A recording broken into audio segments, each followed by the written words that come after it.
to... I would have been sort of mad if more Thyreosaurus material won, because that's pretty much what we did last year, I'm gonna be honest. I realistically don't know what you would do.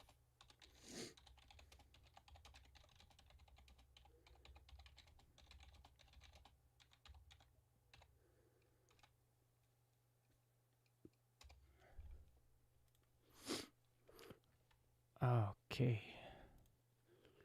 Doop doo doop doo doo. Doop doo doop doo.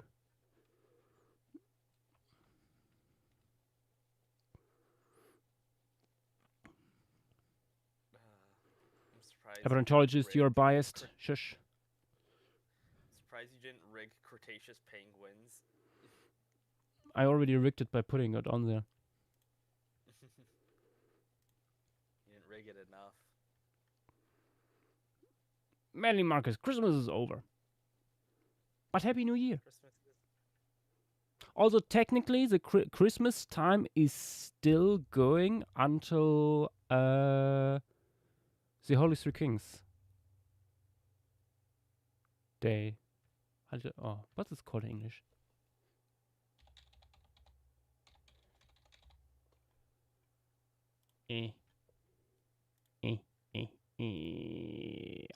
How do you... Ah, Three Wise Men. Okay. Oh, yeah. We call them kings usually. So, yeah. Which is weird because they clearly are not, but... Ah, well.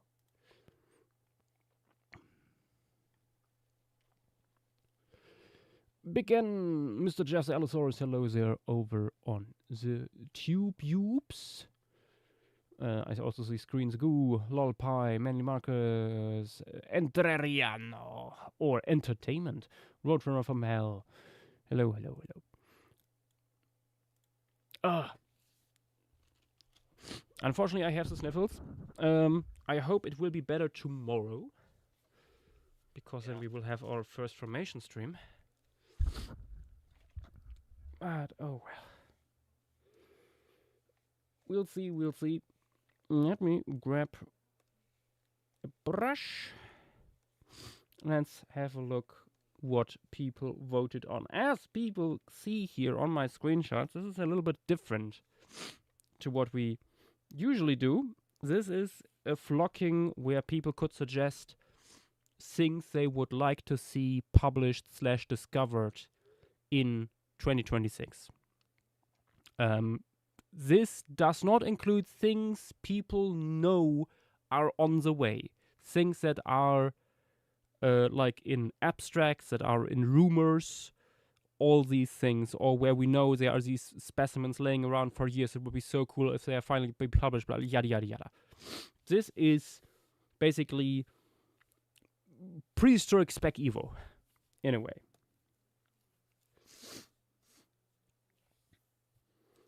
Alex is at a party. How dare him? Talking is more important than social Yeah, gatherings. yeah. How dare you be social? Number one on here clearly is transitional pterosaur.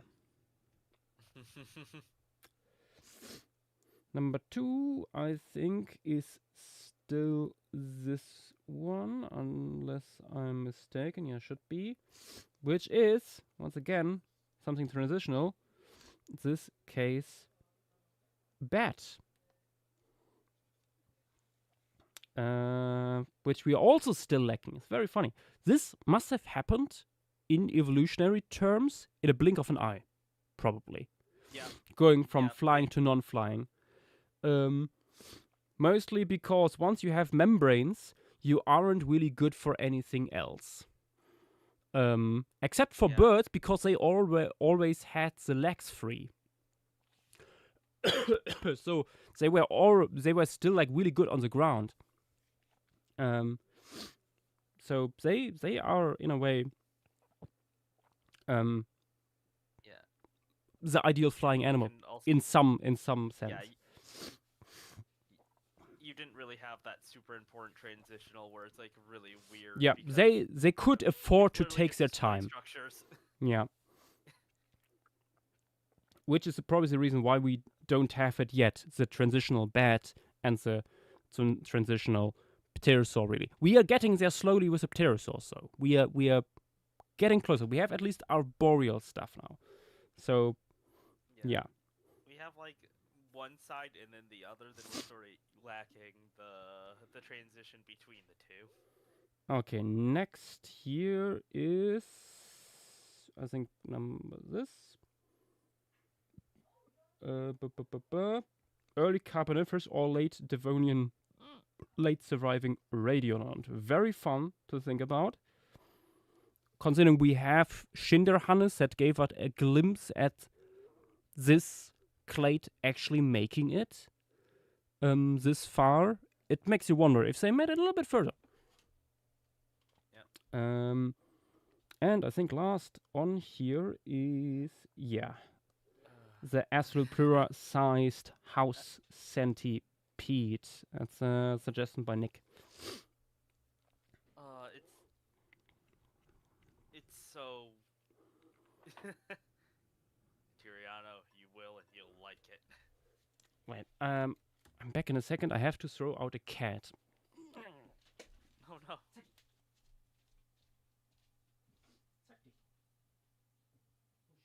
Joshua hates animals for real?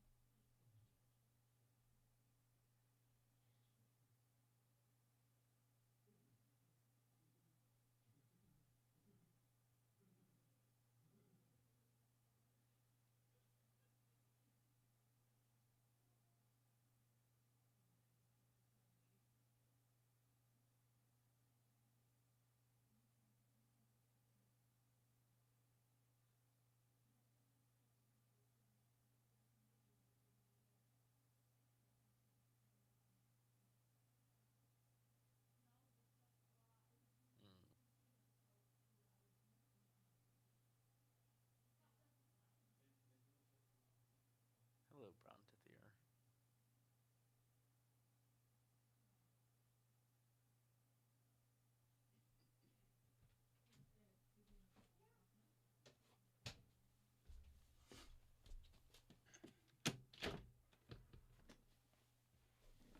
Okay.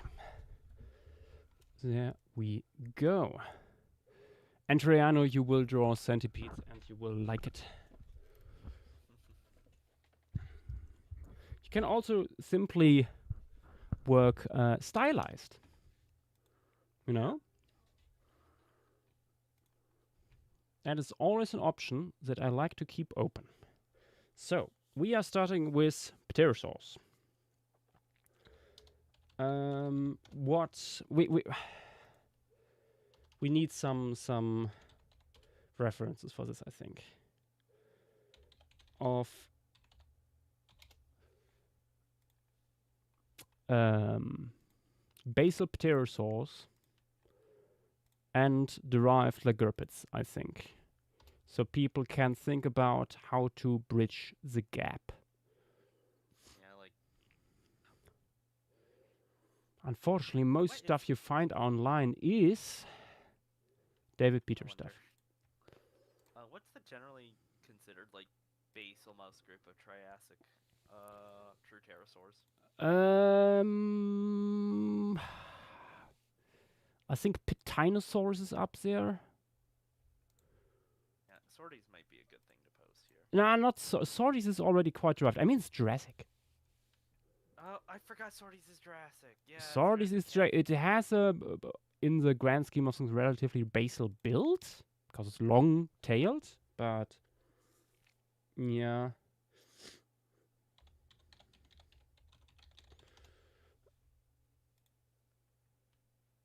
Let me see if there's What else? It's general that stuff. Stuff from Italy. Yeah. From the Dolostone. Oh God, what's it called again?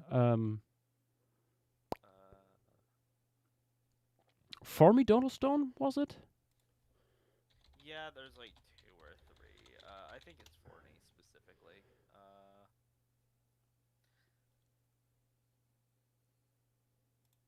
Oh, there's a Wikipedia. Oh, okay. Yeah, stuff like Eudimorphodon too.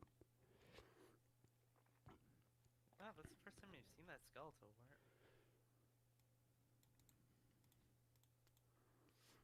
Where? Oh, that's Wind skeletal. Nice. But yeah, I hope It's you nice all that guys, by the way, in chat all got over into the new year in one piece.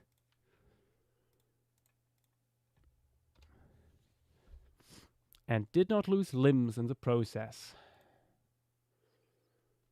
Or digits. Vex, shut up. Flocking does not have an invert bias. It has the opposite. We usually have the opposite, indeed.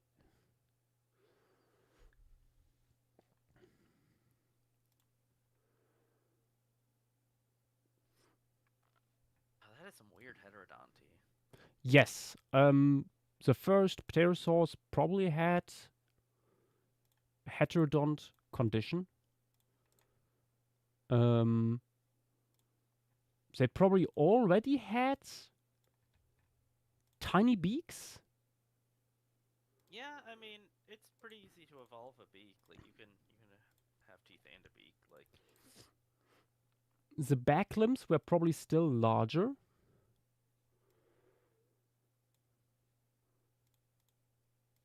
yeah, you can see that. Yeah, of course, a long tail. Very important. This is something that was now confirmed. Last year in a paper, the Europatagium and the tail are connected.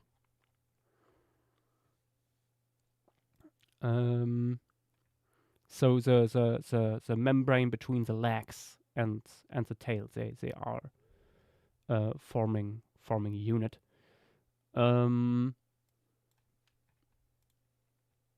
You would expect the digits on the other fingers still to be relatively large. You could expect the wing finger still having a claw. I think that's possible. Yeah, I think it's good to do either. Like Yeah. These guys would be also already arboreal. Like we know that that Lagerpits were, at least some of them were arboreal. Yeah, like Erperton itself probably jumped around the tree so much with like a lemur, like posture-wise. Yeah. I see if I can find it. There was this very nice paper that showed the leg posture. It's from that paper. It's from the same paper as I just mentioned. Yeah, but I wanted to find an image that shows the leg posture. There we go. Here you see, like, in frontal view, you see there's the space in like the pelvic canal, and how much they are spread out in neutral position. So yeah, so this is surprisingly similar to pterosaurs already. What you see here. So this very theropod-like posture that you see in the skeletals doesn't really suit it. Don't be fooled by this.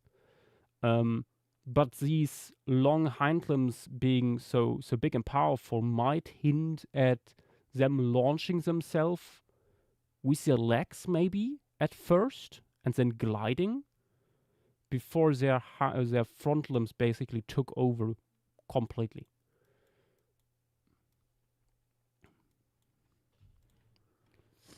Because we see, like, in pterosaur evolution, like, again and again, like, a reduction of the hind limbs. And even the earliest pterosaurs, like the Preondactylus here, the front limbs are already quite a bit more powerful and longer than the hind limbs. Although it is relatively even still here. So that's like finding like a good mix between this Lagerpit here and Brionsuchus is probably the way to go. Yeah.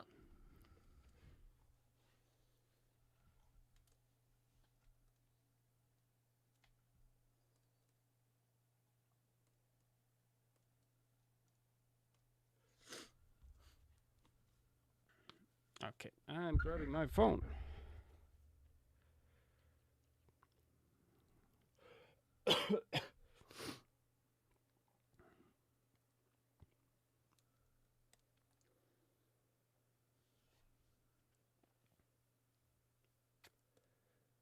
Scleromoclus is also something to look at. That is true, no hawks. But I think other Lagerpits here are probably a better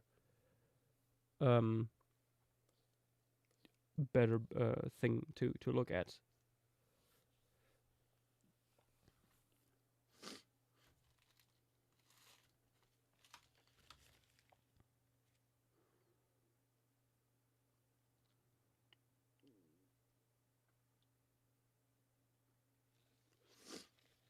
Oh god.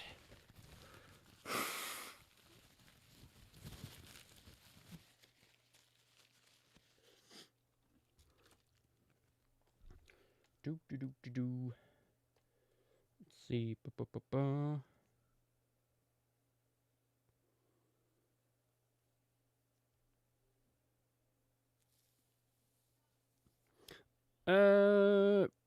Jkosh on YouTube. Yes, we are taking that into account. I just have one up on screen right now. But like mixing in Lagerpits and stuff. Like coming I'm not sure if you were here at the beginning, but we have to get in today a special stream where people could suggest like things that they wish for could be published or discovered this year in paleontology. Not based on what we already know is out there, but more spec evo. Okay, these things we just really want to see being found. And we are starting with transitional pterosaur, because we are still really missing that. Yeah.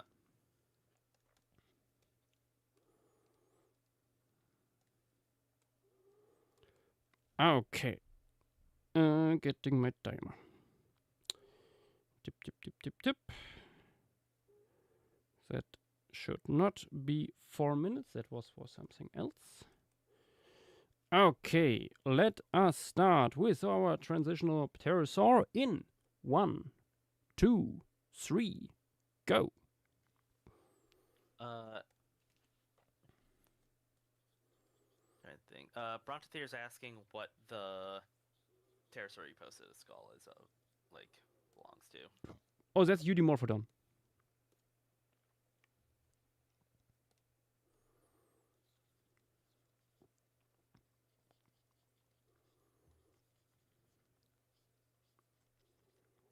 Feels like there's a really simple way to show like what probably a transitional pterosaur looked like, looking at the before, like the basal-most pterosaurs in Lagerpits, and I'm probably just gonna do that.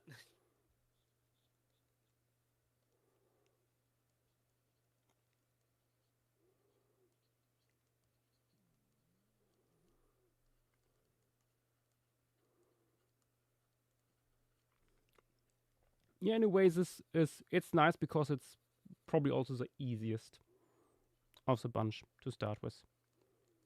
Like, wow, it's just a flying squirrel, but a long digit instead of like the weird like wrist thing flying squirrels have, like the the styloform thingy. Yeah. Yeah, it feels like it just most likely looked like that. Probably. Like, especially with how long the limbs and base of pterosaurs are.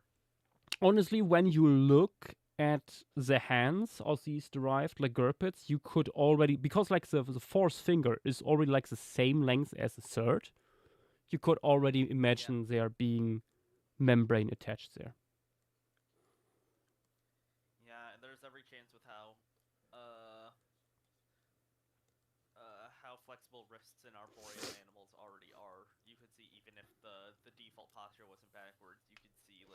pretty easily, like getting sidewards, facing hands, like while climbing. Yeah.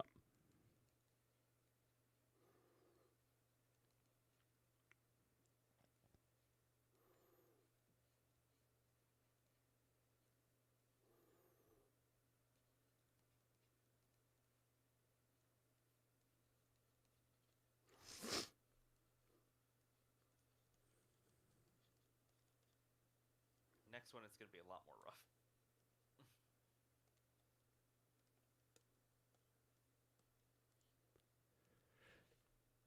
Yeah, because you don't want to make it look like, oh, look, a flying mouse. Yeah.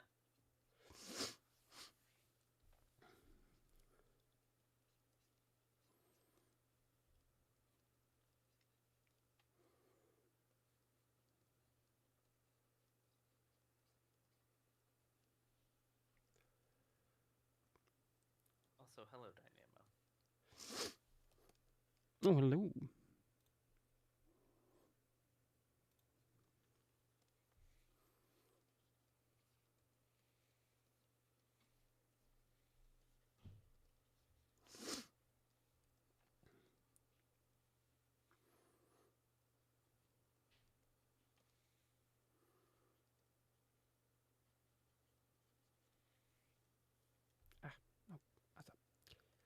Wrong. Right.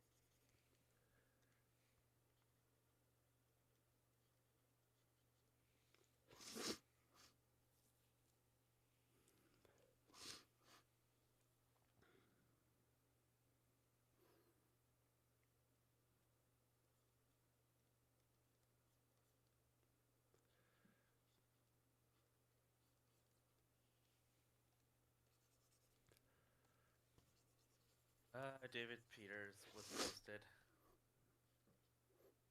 What?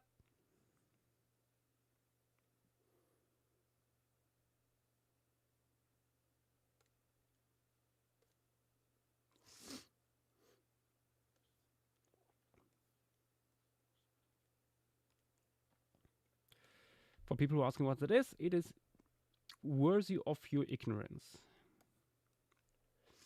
Yeah.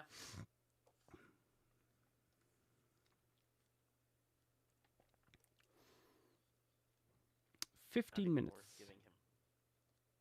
Not even worth giving him attention, honestly. Yep.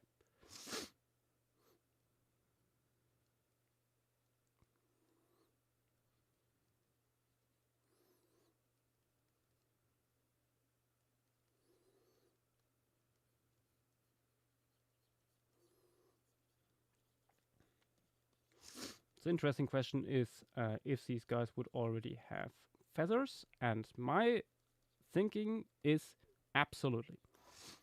I don't see any reason, especially if it's the same thing as like if Hypnofibers and feathers are like the same structure, like we're starting. Yeah, if they are homologous, like, yeah. I mean, the bigger question would be if basal crocodiles would have had them at this point more than anything.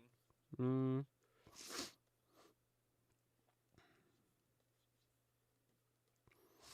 The interesting question, I think, is if a Lagerpit foot would already be attached with its fifth toe to the Europatagium. Yeah, like what the Europatagium also just looked like in Lagerpits, because like if they're like some of them would have needed to be gliding to get where we were today, like or like where we were by the middle Trias. Yeah.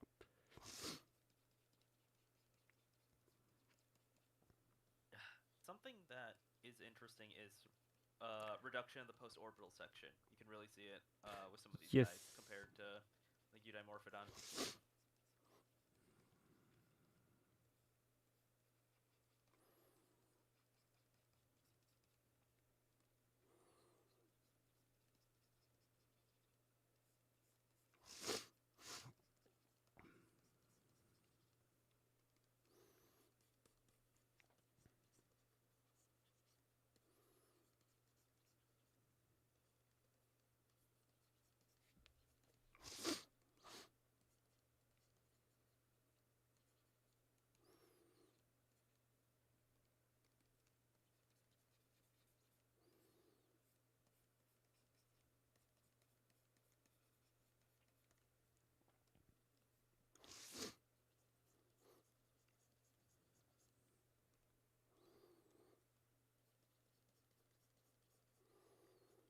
We know pterosaurs, at least in like some genera, also had feathered tails, like anurognathids, which are very basally splitting.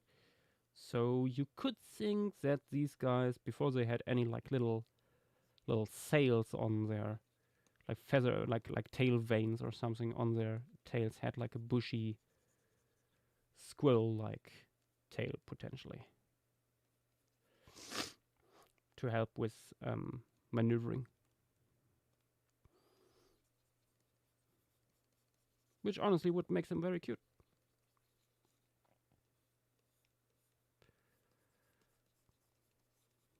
(11 minutes 40 seconds).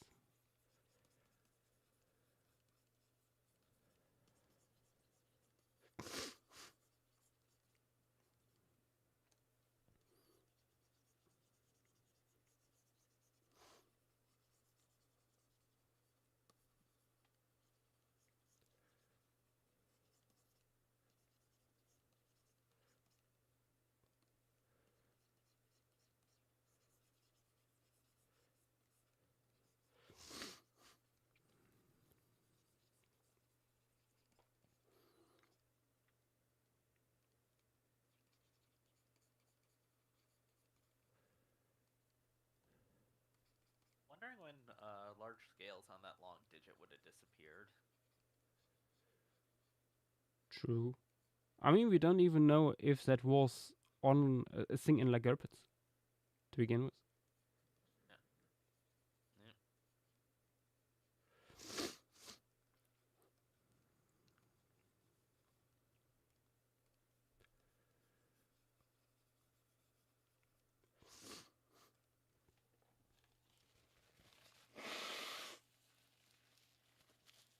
Yeah, pterosaurs feel like the easiest gap in the fossil record to sort of fill out of like the more unknown transitions.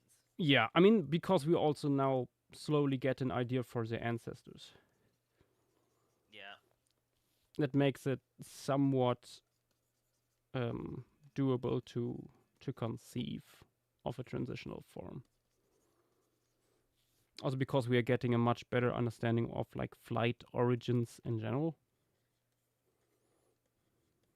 Yeah. Yeah, we just have such a good record with birds because they're the weird one. Yeah.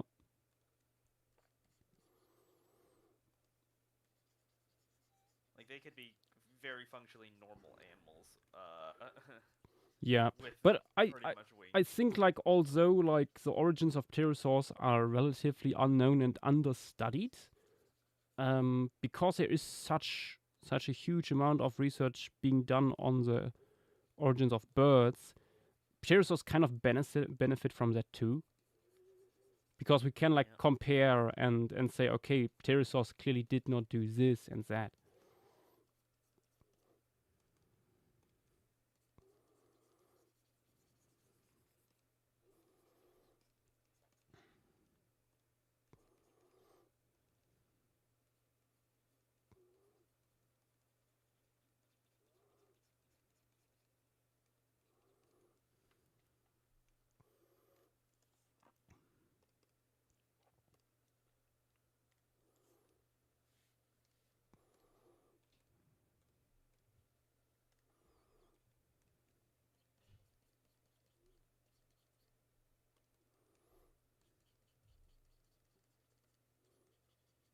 Yeah, maybe one day we'll find like these transitional species at some point. I mean, They have to be in there. I would assume. On the other hand, then the thing also with pterosaurs and bats is that they probably evolved in forests. yeah, and guess what's the worst Yeah, area yeah. I mean, if basal pterosaurs like most of that evolution happened in one place, like Australia or something, we could just simply never get that fossil record. Yeah. Also, you would think if this is a very successful group, that they would spread very quickly. And at Yeah. least for like pterosaurs, it's during the time of Pangea, so they would be able to spread quickly into many different spaces.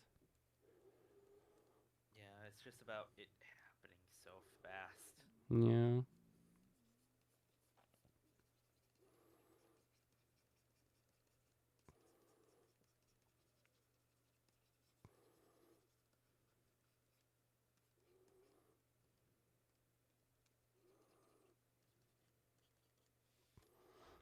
Doo, boo, doo, boo, doo.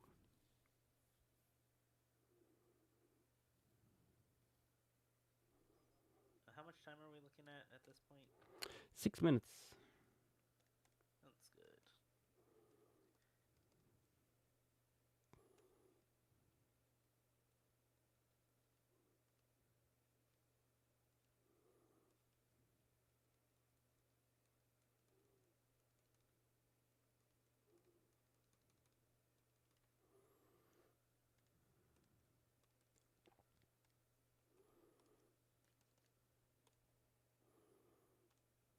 Yeah. Glucose might also be a good thing to take inspiration from. Yeah.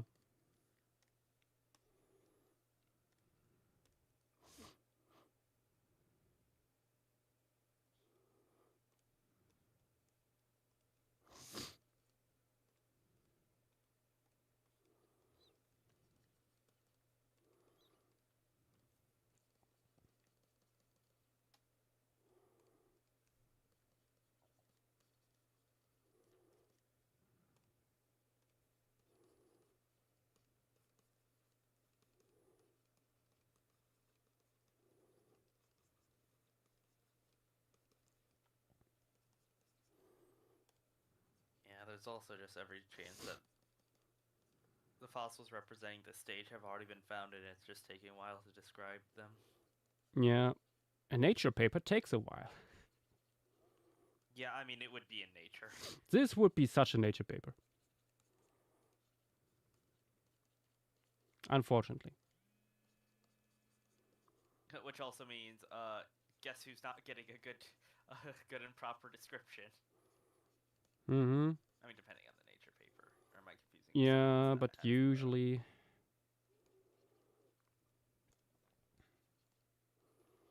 Don't get me wrong, I liked being part of a nature paper or two at this point, but because it just looks good in your portfolio. But yeah, no, the whole academic publishing industry that is behind that is stupid and insane. And not that, and nature like encapsulates it especially.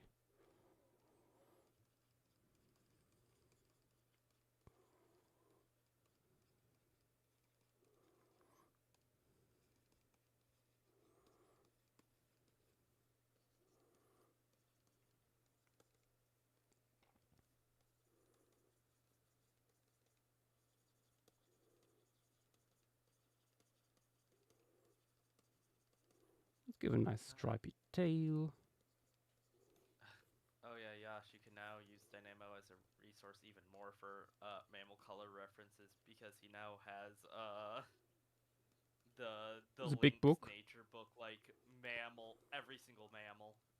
Every single mammal ever. 3 minutes 20 seconds.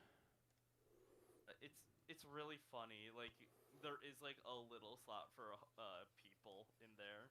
Like there's no image to go along with it. They treat it in a similar way to like domestic and extinct animals. Homo It shows like a range sapiens? what do you say? Homo sapiens? Yes. Disgusting. I know.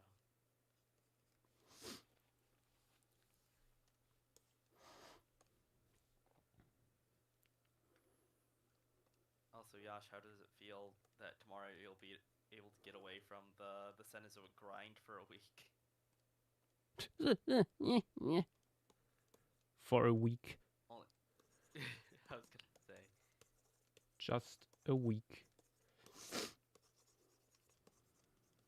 I mean, agate is cool. Agate is cool, although I still don't know what to do with it. Yeah. There are ideas, though. Yeah. Somewhat.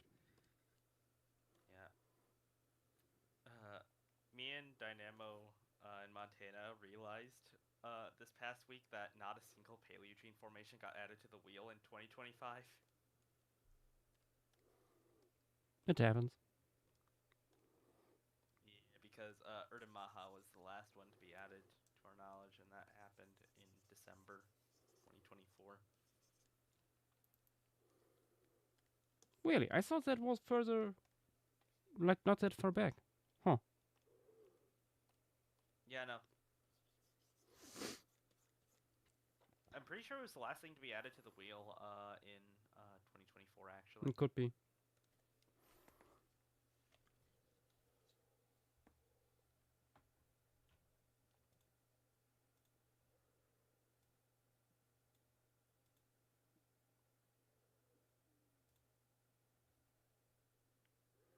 One minute, 10 seconds.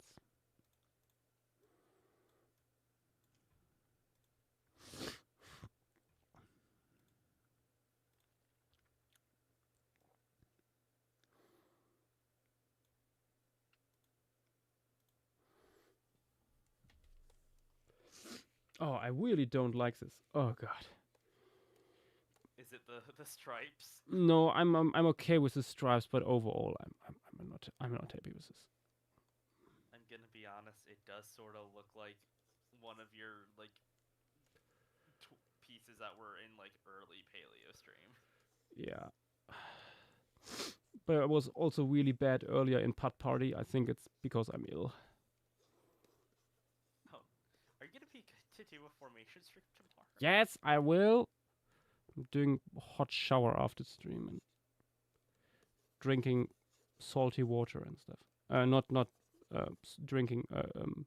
Like washing, Gurgling. gurgling.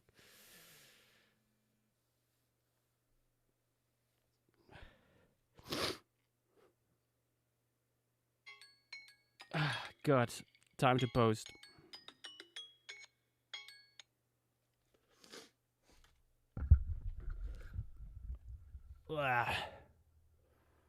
I don't even want to save this. God.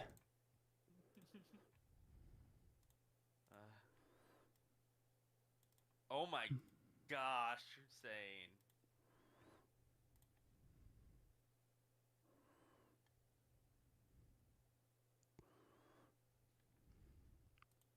Why would you do that, Hussein? Why? I do like how over the top it is.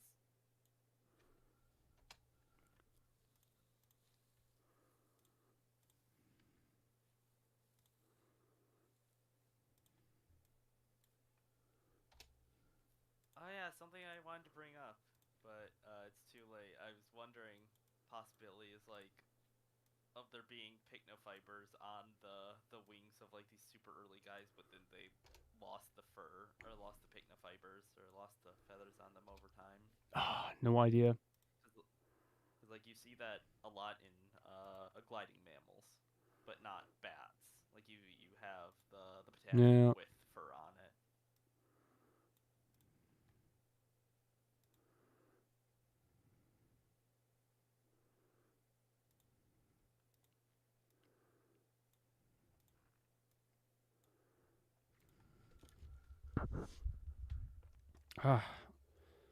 Actually doing slight touch up here because I'm so unhappy with it. I don't think the blur helps. Maybe not. But I also can't undo it now. It's a creature, unfortunately. Always has been.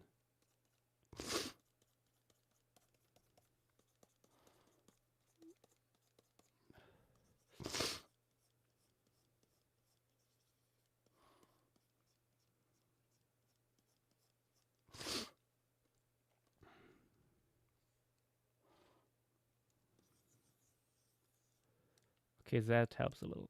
Okay.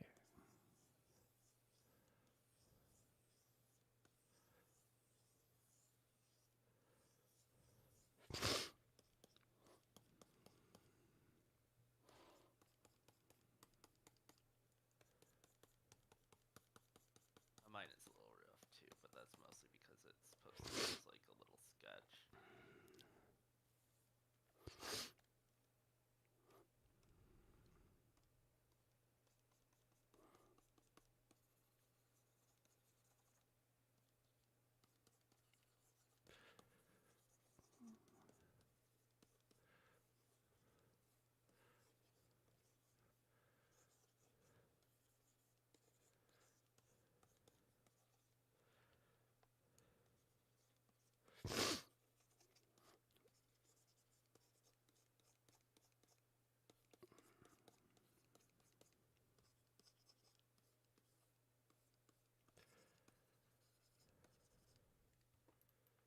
Yeah, that's better.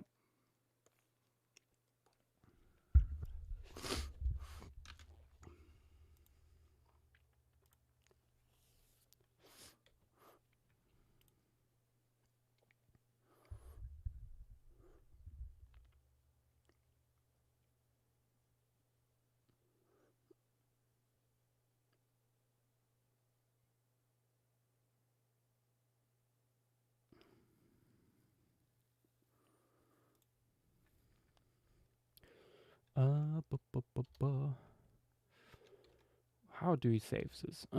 Let's go with Proto Pterosaur.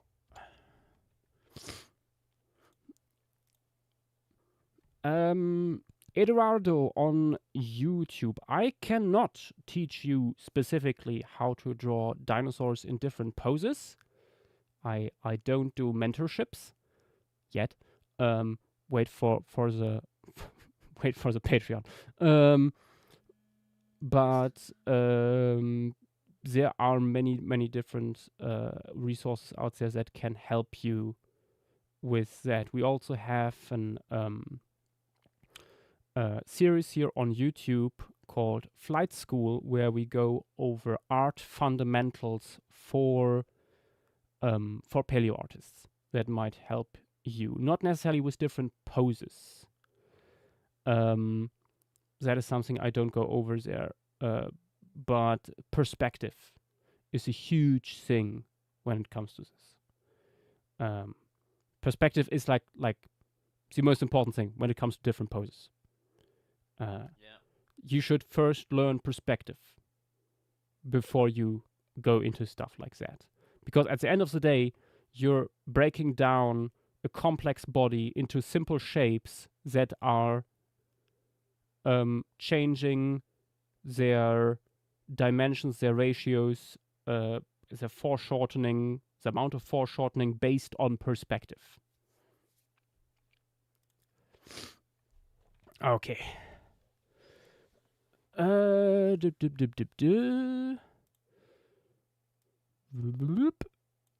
Increase the chat. And let's have a look what people posted, starting with the horrors that Hussein produced here. My God, that is certainly something. I appreciate the very speculative approach, although I do not appreciate the clear inspiration from David Peters.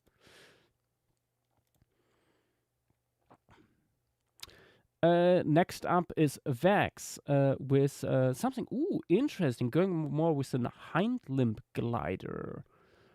Interesting idea. Going back a little bit to another glider from the Triassic, I see. Interesting idea.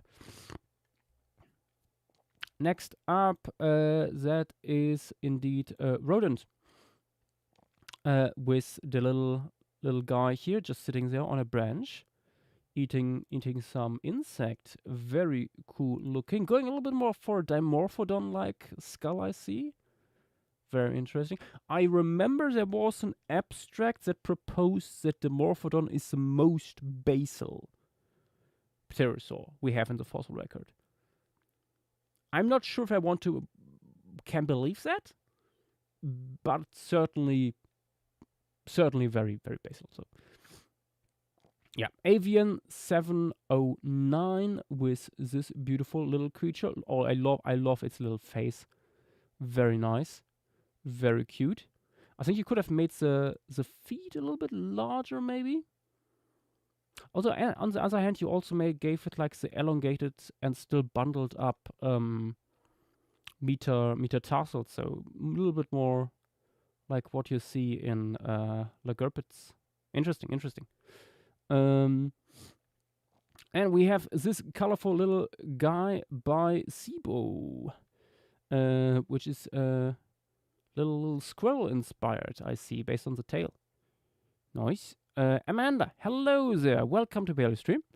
Also nice horsey, I see here.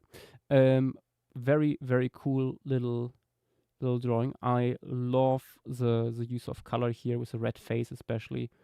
Nice pose also, like still clinging to the tree. I should have done something like this. Mine looks horrible. A name was taken with this beautiful little creature that is just sitting there menacingly. Something that I should point out, the fingers here wouldn't be on the back. Keep in mind the wing finger is basically the little finger on your hand. So the fingers are facing forward in neutral position on pterosaurs. It is a very weird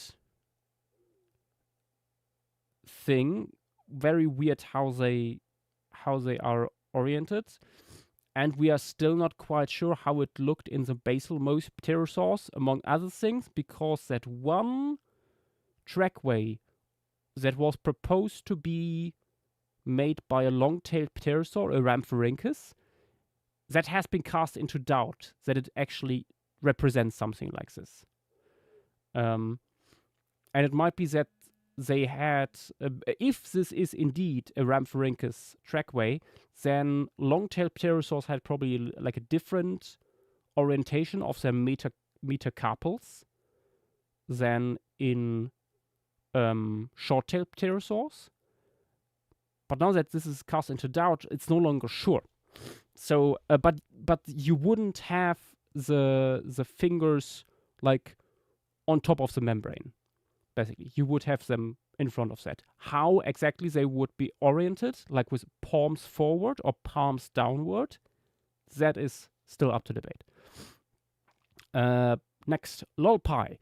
With this little goofy goober. I love how you did the legs here. You can still really feel the Lagerpet in there and the floofy tail too. Very cute. Also giving it like the filaments on the wings. Nice touch. And we have little scrungly boy by Velociraptor. I think you made the limbs, the hands a little bit hefty. And keep in mind, in Lagerpets, you already have it a little bit here, but the toes become more longer the outward they go. Like their big toe is the smallest, funnily enough. Okay, Dino Boy 1 with this little guy on a branch, very cute. Clearly going towards Pterosaur already here. With this, quite Titanosaurus like skull, Prion Dactylus. I mean, yeah, no, funny little dude. I think I would have made the digits, the phalanges, sorry, in the finger a little bit more apparent. But I see you also gave it a claw there. Nice. Next, Tears Forever with this absolute tiny monster. Look at him go. Keep in mind, you would also see the Uropatagium here on the back. You also attached it here at the ankle. So, yeah. But it's good that you put it there because, yeah, it would be either attached to the ankle like it is in short-tailed pterosaurs or already be on the fifth toe, which I think is more likely probably. Considering that we see it in all these early pterosaurs already. They already have this enlarged fifth toe, so that was probably already a thing very early on. Weezwain with this tiny zero reference. That is doesn't matter. If you have a rough idea in your mind what pterosaurs and legurbids look like, that is totally fine. That is a beautiful little stylized creature. I love the coloration you gave it here with a white going from tip to tail. That is quite the cutie pootie. Then a genius. Turn 4, Josh, this is worse. This is not worse. At least there's somewhat a nice flow to the wool animal, and mine is just like it just is, I guess. I think this is fine. I think it's good. Look at the little guy. Okay. Screen Trap, which is probably Screen Zagoo. It is Screen Zagoo. The daily change of nicknames. With this little guy. Interesting that you have like the flight finger feathered and forward facing. So without the ability yet to like fold it away. That is an interesting idea, honestly. It's hard to say when they developed the ability to do that. Because like the way legurpid hands are organized is still somewhat traditional. And like, yeah, how did that look when they started to have longer wing fingers? When did they start to be able to fold it away? Really interesting question. Next, Mr. Cloverly with this beautiful little creature, only the front of it. Never finished the feet. That is fine with me.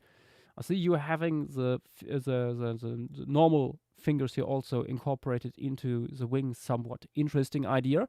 This could be something that they at the beginning had like membrane spread all over the hand and then reduced it at the at the frontal most fingers again to be able to climb within. Once the one of them got prominent. So yeah, it's an interesting speculation. I mean, I do it slightly here with one, but now because of the blur, you no longer can see it. Ooh, Aim Cypress, hello there, with the scrungly membranes. They are indeed very scrungly. I love that you made them a little more leathery and stuff here, and not too like too elastic. This has some nice retro vibe to it. Very cool. Reminds me of some artwork by William Stout. Nice stuff. Tapping Snurtle with this beauty of a little composition. Again here with a non-folded wing finger and a very squirrel-like tail. Beautiful. Ooh, also more derived pterosaurs in the back. Very nice. We don't know how long these transitional forms persisted. Maybe in the tropical forest or something, they were actually longer around than thought. Then yeah. Then entertainment with this thing. It looks very this and very thing. Look at the little guy. He is very happy, clearly. He deserves every treat and love in the world. Give him some love. Then Ultra Loser. Ooh, I like this. I like this a lot as an idea. With a very still very long legs. Although I would assume they already had Europatagium. Because that's also something that like gliding animals usually develop for very early. Like membranes everywhere, and then you see like certain reductions again when the Brachypatagium gets bigger.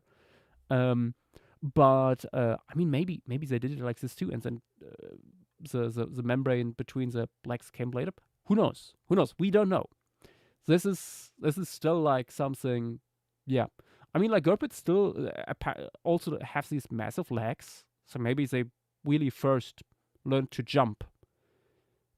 And only later, when they became better at gliding, they reduced the legs and formed the Europatagium because it was no longer as important to have a powerful launch. Yeah. Interesting idea. Next, Captain Fricue with this fun little creature. Interesting idea, also with a tail fan here made of feathers. Head looks already quite pterosaur-like. Very interesting. The forelimbs here. I would have maybe made the fingers a little bit more prominent, considering what we have in Lagurbids, but yeah. And maybe looking at Lagurbids, they apparently already had a rather short torso, so I would have maybe made it a little bit shorter, but yeah, no. What this is like a flying weasel. Same here with JW. I think I would have made the torso a little bit shorter. But no, this is a fun little guy. I love the pattern here. Reminds me of something. Like a certain lizard, maybe? I'm not sure. But no, very, very fun. Also with a fuzzy tail again. What a little dude. Sci-Fi Park coming in here with the scrungliest creature. I love the little head crest here. Fun stuff. Yeah, I think I would have made the legs a little bit longer. Maybe a little bit more prominent feet. But yeah. And with the Europatagium. But yeah. That is a cute little guy. So one and only Void. I tried. We all tried. Don't worry. And I failed. Love the overall mood of this image. Nice colors and stuff. And also nice pattern overall. It is a cute little guy. I like it. Then Brontosaur.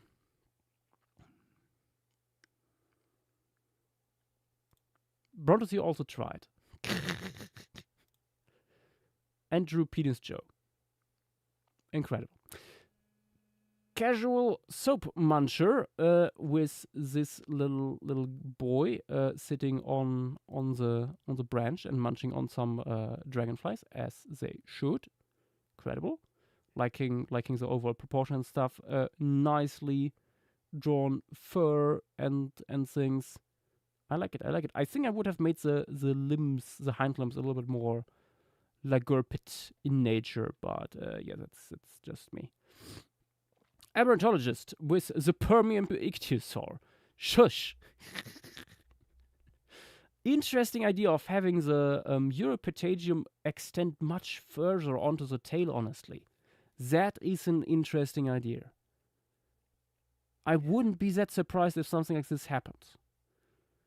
Considering we have like gliding mammals today where it like goes a little bit further down the tail. I also like that.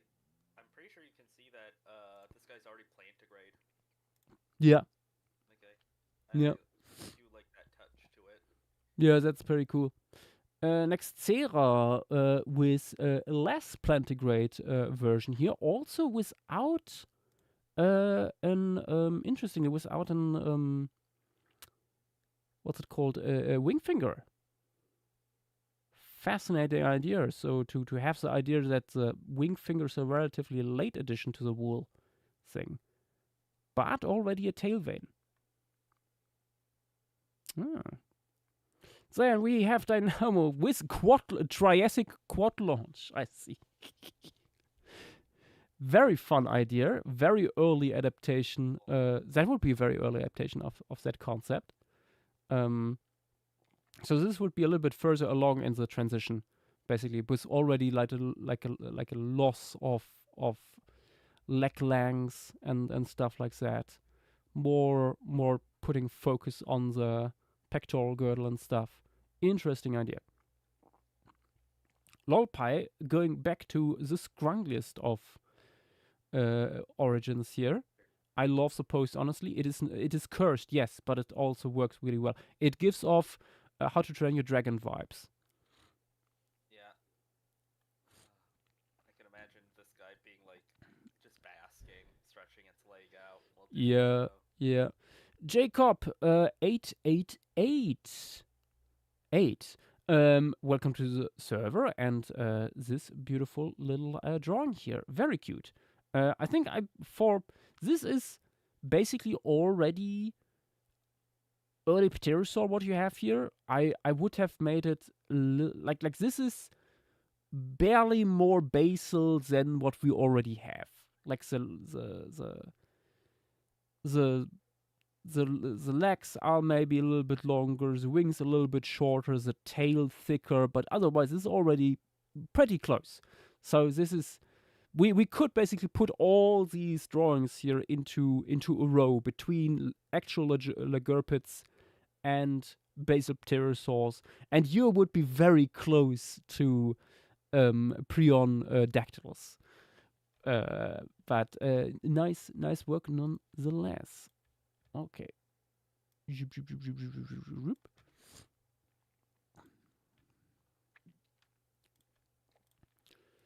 Should also post this in Stream Gallery before I forget it. Although I don't want to. Also, Dynamo's raising his hand. Yep. Okay. Oh, my Schnooper. I am here. Welcome.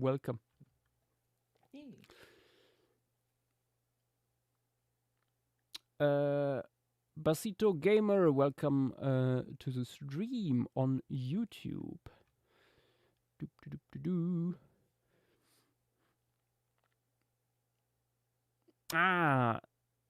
Cypress, nice to hear. In that case, do you know William Stout's big book on his morals that he did for museums? There's a big book just about the process, how he made them, and like huge, like double page spreads that show like every detail of it. And if you look on Amazon and stuff, it's very expensive. However, you get it for quite a bit cheaper from William Stout's actual website, where I got it from, actually signed by him too, because of that. Yeah.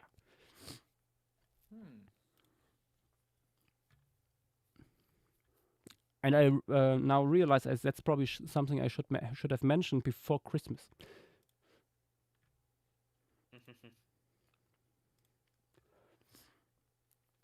The benefit of hindsight. Anyway, with that out of the way, we are jumping into drawing number 2, which is Danian Bad Ancestor.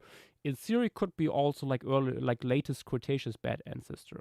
But we don't know when all this really happened, but could be that we're already gliding through Hell Creek. In theory. Or scurrying through the leaf litter, depending on when flight happened. Yeah. Might just look like a shrew. Yeah, No Hawks here posting like early bats that we have. Funny part is what they look like. they are already bad. It is these guys will. Oh, sorry. like it's bad in pterosaurs, but it's even worse in bats. Also, for these earliest bats also have, from what I remember, echolocation indistinguishable from the modern ones. Yeah, at least some of them. Yeah, so A few of them. it's like a single mutation that allows this to happen. So who knows when that happens? Yeah, no, there is honestly, it's really hard to say how the earliest bats looked like. Probably looking at Colugus will give you some ideas. And some other gliding mammals, they would most likely be arboreal, based on what we have. But there's also, I think was it last year or 2 years ago, this big paper that proposed that bats potentially have several origins. Or that like several like that potentially flight arose several times within bats. Oh yeah, I heard that. Yeah. That would be funky. which is super wild. Yeah, like I. Hmm. Yeah, Big N, the chuds were ready to go post KPG. Like they saw an opening and jumped onto it immediately. Okay. Unlike Interiano is penguins, saying which were that already a Pangea thing in the said he's used to Cretaceous. that heavily. For real, for real. Hmm. Yeah. Oh, yeah. Thank you, NoHex. Yeah, the most common,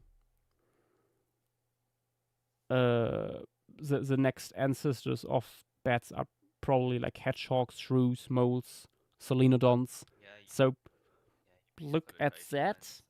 Basically, oh, I didn't know that there were people who thought otherwise. Apparently, genetic studies disprove that heavily.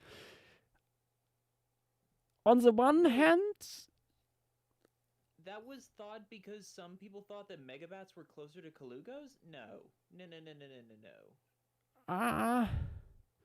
Yeah, heck no. Yeah, no. That is insane. I'm still not. I'm not sure, honestly, because About it what? it doesn't, like, their hypotheses, to my knowledge, doesn't make bats polyphyletic or paraphyletic. I mean, I based think off. that- I'm not I sure you remember would what be you- able to actually tell from genetics that they acquired that separately several times. I mean, based off of like what Interiana posted, that seems like. No, I think there's two different things. Yash is referencing something that I'm pretty sure I remember, which is, hey, some of these different. I don't think they included like multiple times within crown bats, but hey, some of these early bats might have independently started flying from like a gliding ancestor. Yeah. And then there's this guy or people over here that are like, what if polyphyletic bats? And Yeah. everyone's No, like, that was not proposed in that thing. Oh God, how does one find this paper again? It was a big paper. It was also open access, which was really nice. It was really long, "Maybe in Mammalia?"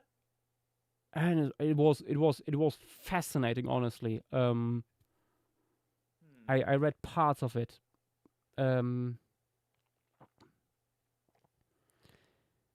Ultra Lucer, that would be the thing to look up in that paper. Very early.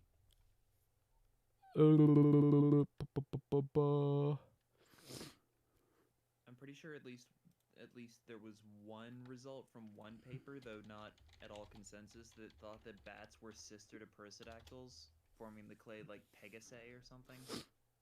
That's a fun name, but yeah, no. Yeah. That's an awesome name. Ooh, was it this one here?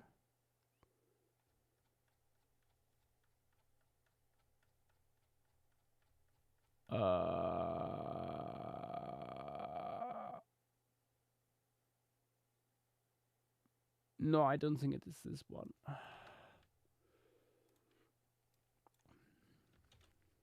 The 2020 study. Because that was from 2020. I think it was not that long ago. Unless it was. It was in the 2020s. Maybe it was? Ooh, is it this one? I think it was Pure J. I mean, the 2020 Ooh. study does suggest that powered flight evolved multiple times within Yeah, Chiroptera. I think I found it. I think I found this thing. Because this is a very long paper. I remember it being a long paper, and the other one is not that long. And this is also from 24. So I think that fits with my thinking. Our results are.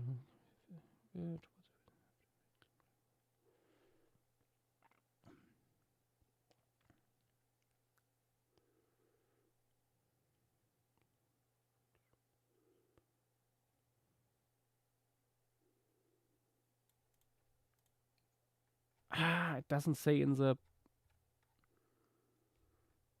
It doesn't say in the abstract. Maybe it was that other one.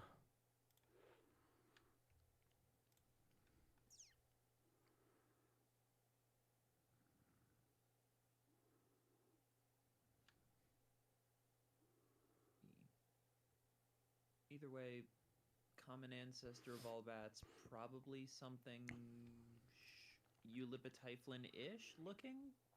Yeah. Scurrying insectivore. I would possibly I would need arboreal. to look closer to find it for sure. But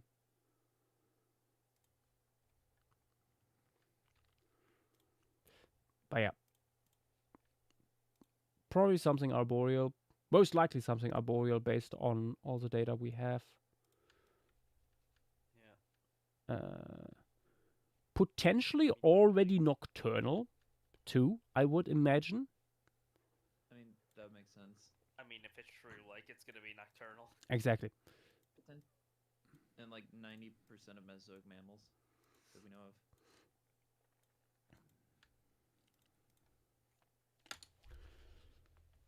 Okay.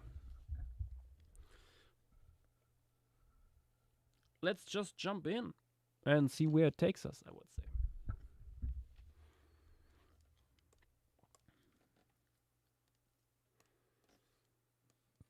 What you draw can be gliding or already actively flying, just not as good, or can be just showing the earliest like membrane starting to come out without even flight being able to glide. But that's up to you. Oh god.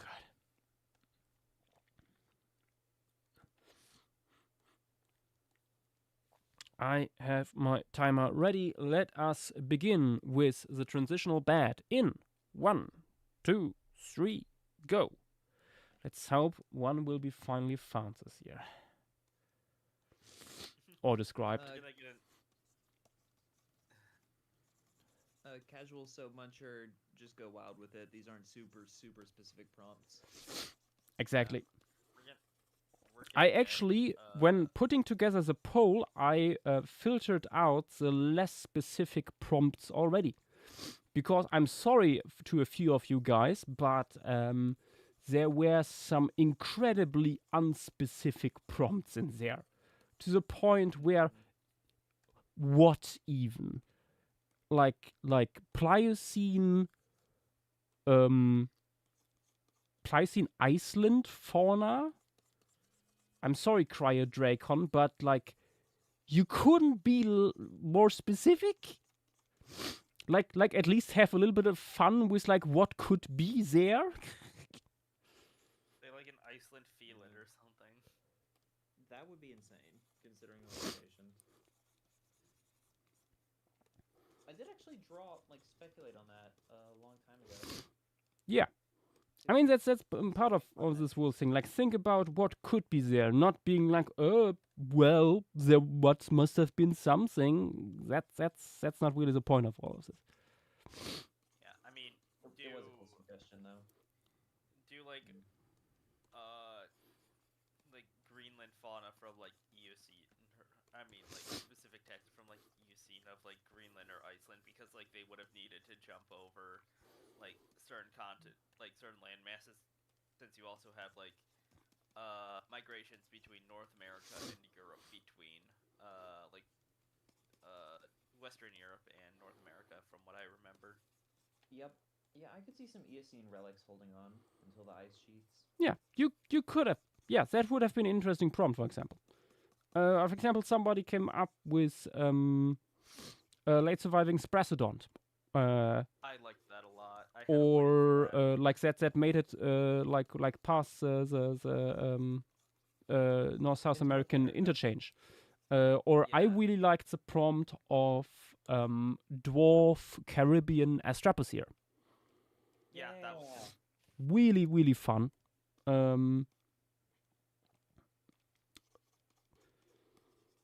To think what such an animal would look like. But yeah, that's in case God being you domesticated. wonder why your prompt wasn't on there. It's a mix of like too vague, or like pollful. There was also just like a lot that were like, get material of this taxa that we already have material of, like, or like I mean, that was no. That was legit. I mean, I put that in the announcement. That is totally fine. Like, I would have liked to see what people come up with for like additional material for Tyrannosaurus. I mean, I was more saying, like, someone suggested like more from the Sierra de Pueblo, Centrosauri, stuff like that, because like, Yeah, I mean, you could make that. That is similar to like more material of Tyrannosaurus.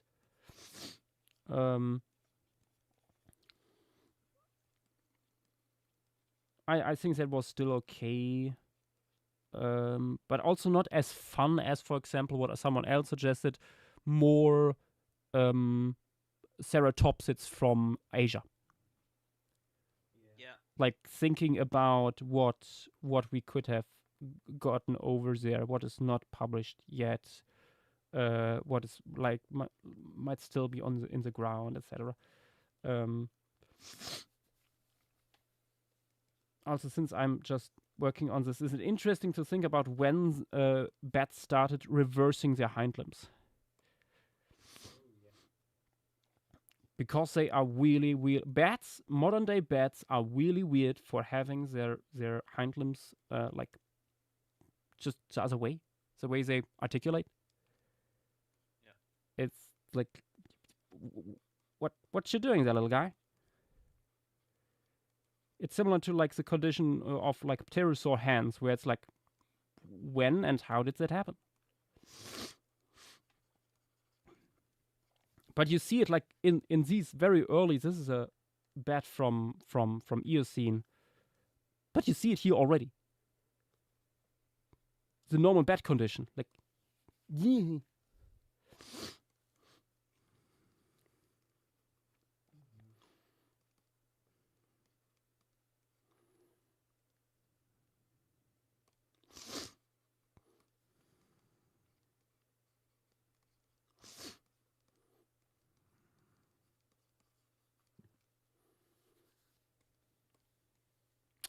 "14 minutes, by the way."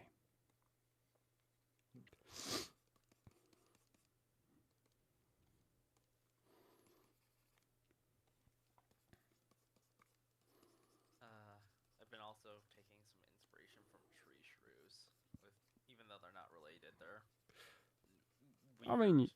but arboreal, so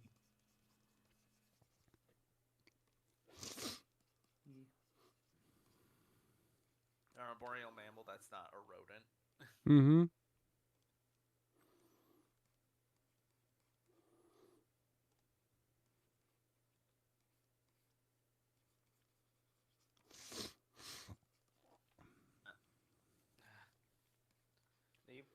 You bringing up Solenodon is interesting. Like when talking about like, oh, these guys are close to like Eupletotyphlones, since those guys also have echolocation. Yeah. Which makes you wonder, maybe echolocation was here before flight. I can mean, see it.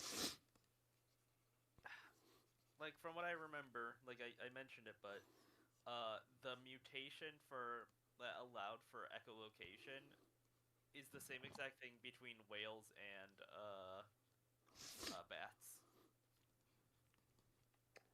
Yeah. I mean, yeah, it's possible that they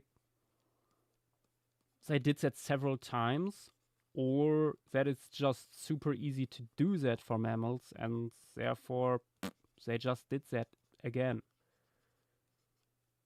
Their genes just did that. Their genes just did that. I mean, it's the same what I like to talk about when it comes to like the origin of feathers. At this point, it doesn't really matter if like pycnofibers and actual feathers are homologous, because we have quite a few of these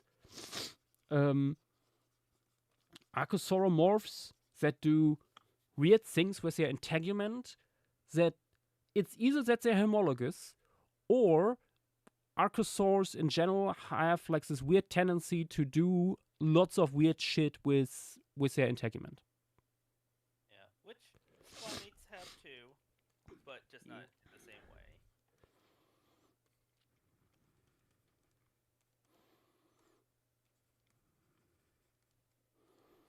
And both options are super interesting.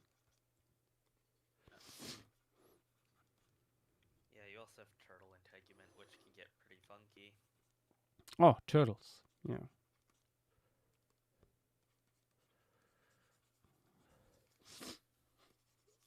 Oh. I'm kind of amazed that out of all the clades, we actually have a pretty good idea of how turtles developed their weirdness. Yeah, that it was like this mosaic Yeah, evolution but, of top and bottom shells. But that also like is only a relatively recent thing. Like we had early turtles for a long time, but we lacked key elements for like hundreds of years. Like Proganocheilus comes from the same beds as like Plateosaurs, of which we have hundreds of specimens, and by now we have also dozens of Proganocheilus. So we have a good idea how that looked, and we knew it was an early turtle. But only like over the last few decades we got like specimens and species that are like, oh yeah, and between that and a normal quote unquote lizard, this happened. Yeah.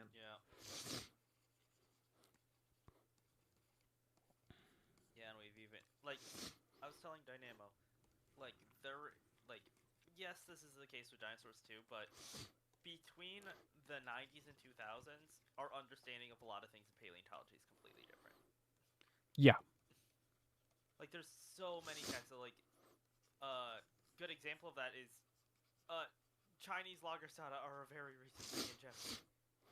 Mm-hmm. Yep.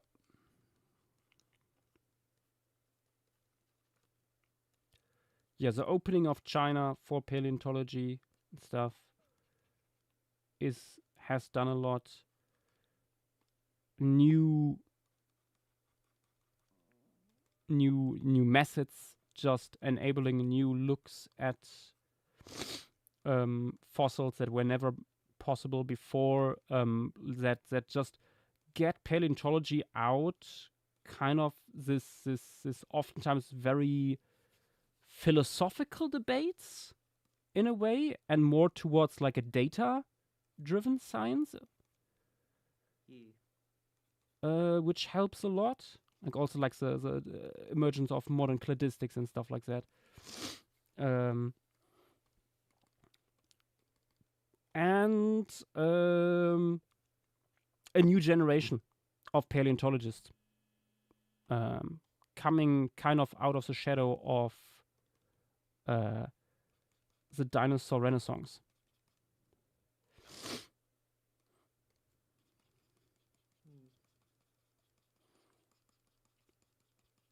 Oh, this is such a creature. There's going to be a lot of scrungly in these. Oh yes, pieces. I hope so. You guys better do something very scrungly, cute, and or absolutely cursed. Something I'm taking inspiration from is potentially a little unexpected. Gymners. Ooh. Yeah, gymners are also good. Because they're like shrews, but with long legs. So it's like, what if a gymner was semi-arboreal? True. Yeah, I'm trying to blend like basal bat skulls with like shrews and like tree shrews. Okay, 8 minutes, by the way.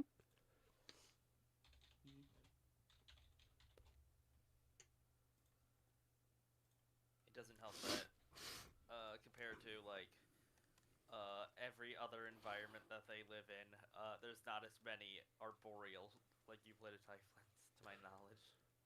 Yeah, no, I can't think of a single one. Yeah, like you have burrowing, you have terrestrial, you have a ton of like convergent evolutions of semi-aquatic. They're probably like the group that's done semi-aquatic stuff the most, if anything. Yeah. Like looking through things. But they, for some reason, haven't gone arboreal all that much. Mm-hmm.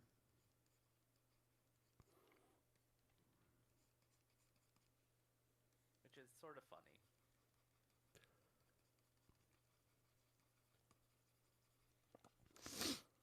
It's also interesting to think when maybe the bat fur structure evolved. Because bats are unique among mammals for having no undercoat. Wait, really? Yeah, they only have guard hairs, if I remember I did correctly. not know that about bats. Which is why their fur looks weird and sometimes slightly powdery. There's no way Colugos have any hair on their underside. Oh, like, Also, there is maybe some. I don't know. There is a Not butt ton of actually. chatting in stream materials, guys. Yeah, don't. Oh wait, yeah, no, there definitely is hair under. Yeah, Okay, guys, so that- please keep it a little bit down and more part of relevant to what's going on.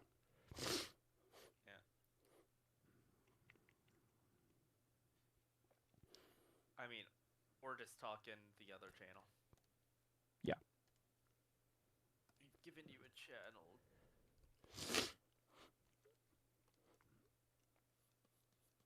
There's gonna be the real monkey's paw if a Danian one gets described because there's a 90% chance that it's just still gonna look like a bat. Would be funny. But that would give us basically confirmation that these guys have Cretaceous origins, because it is basically inconceivable that other like something else is going on here. This is an ichthyosaur. This is an ichthyosaur situation. honestly like almost every big mammal clay, like Perissodactyls, Artiodactyls, Ferae. Don't we even possibly have a Hyenodont from the from the Maastrichtian? Yeah, there is something. Or at least a Creodont-ish thing? Yeah. So like the initial Ferae diversification in like the Campanian or something, potentially? Yeah. But that I was wouldn't almost maybe like get that far back. shrews. But yeah, it's like a question: how far do you want to go back for something like this to be called that? Blah blah blah blah blah.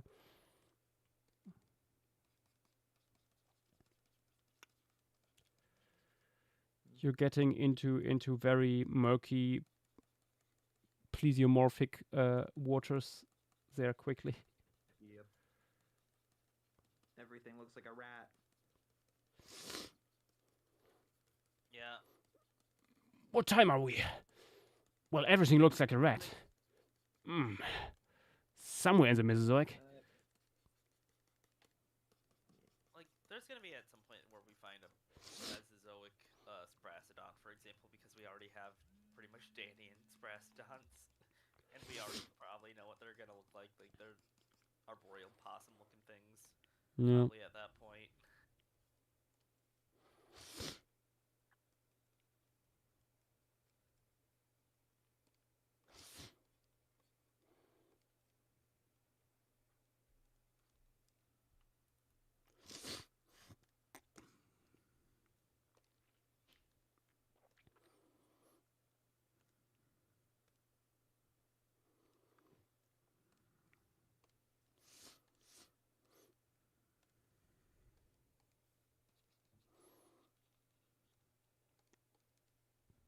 Three minutes, 20 seconds.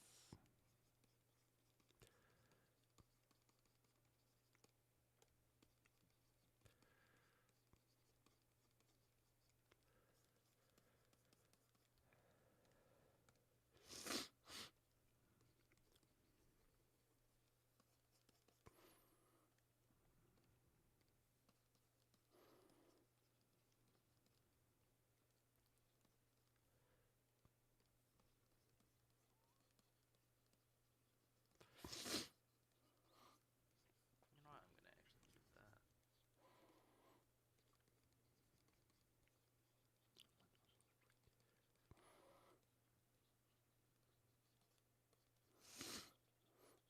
I have a feeling we're gonna get a similar thing to the pterosaurs. We're pretty much just gonna have like a transition throughout them. I mean, that's the idea.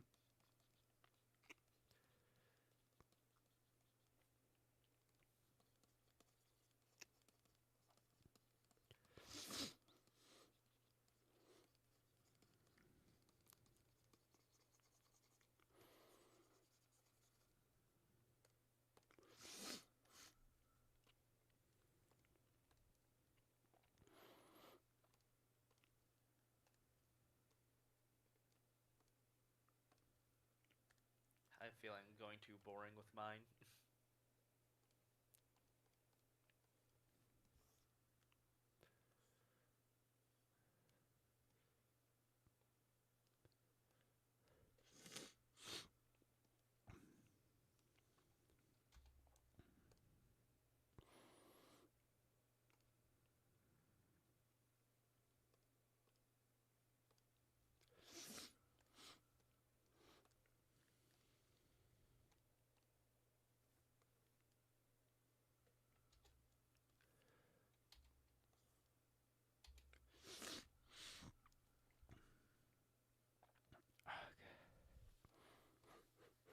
One minute.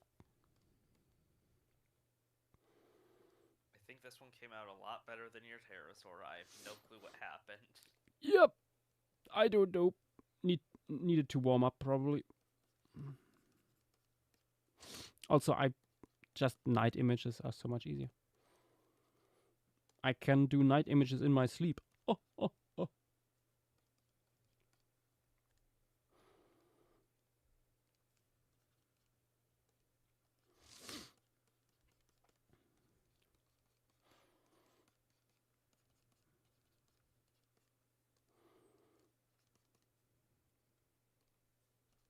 Yeah, I'm wondering if these guys would have mostly looked like shrews, but just with weird dentition.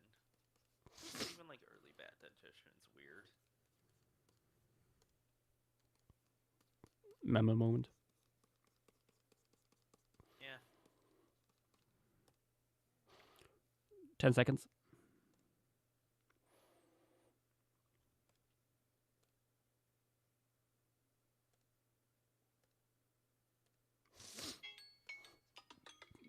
Time to pause.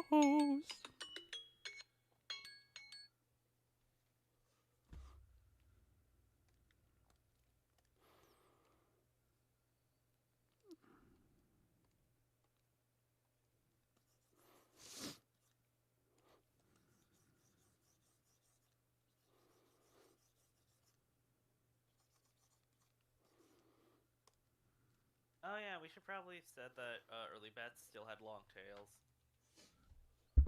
I mean, we showed photos of these guys. Yeah, true. If you don't pick up on that, we cannot help you.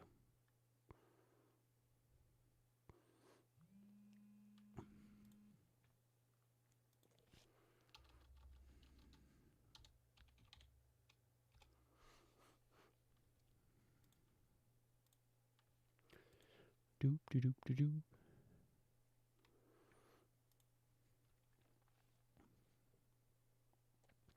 Big N, I agree. Being cute is ancestral to all bats, surely. Yes. Bats started out on the Elwiwi part of the bat spectrum.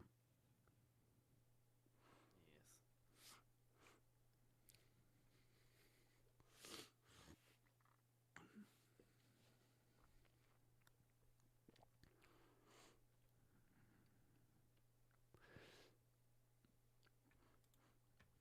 Boop, boop, boop, boop.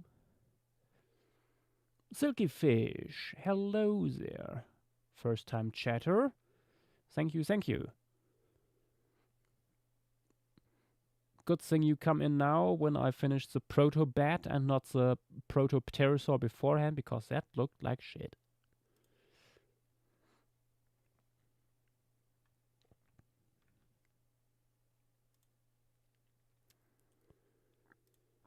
Doop, boop, doop, boop, boop, boop, boop, boop, boop, boop, boop.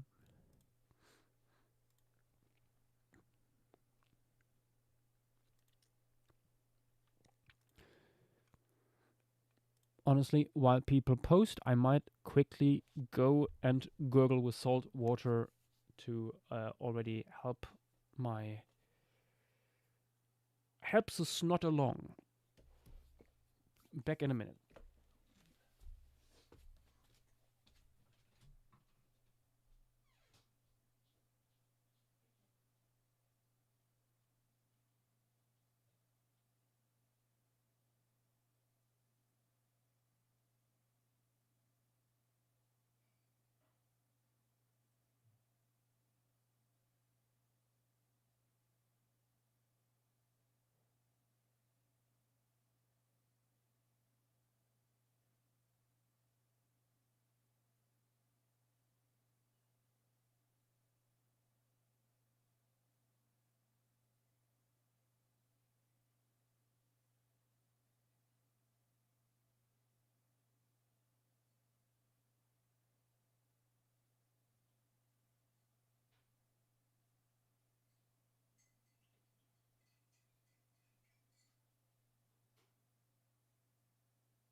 I am looking through these, and oh my gosh, there's some creatures.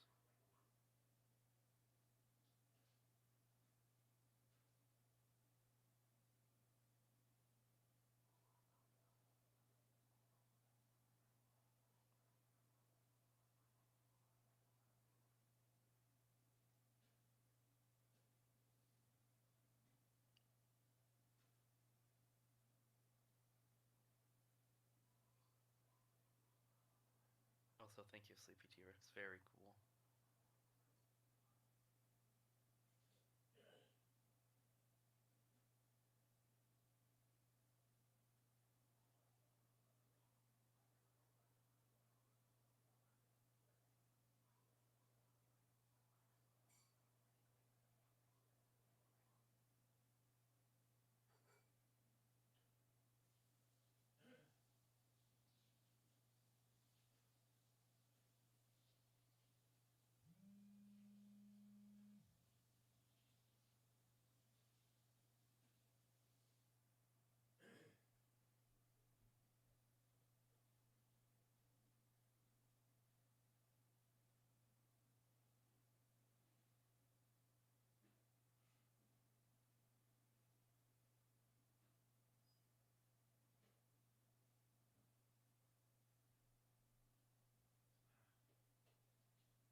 Okay. Welcome back. Also, posture check for everyone. Don't shrimp up.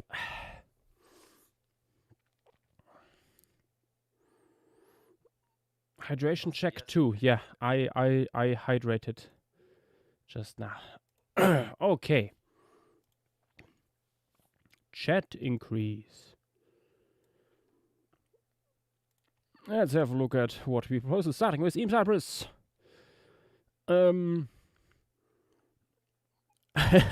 Posted 1 second early so I can reheat leftovers between drawings. Excellent idea.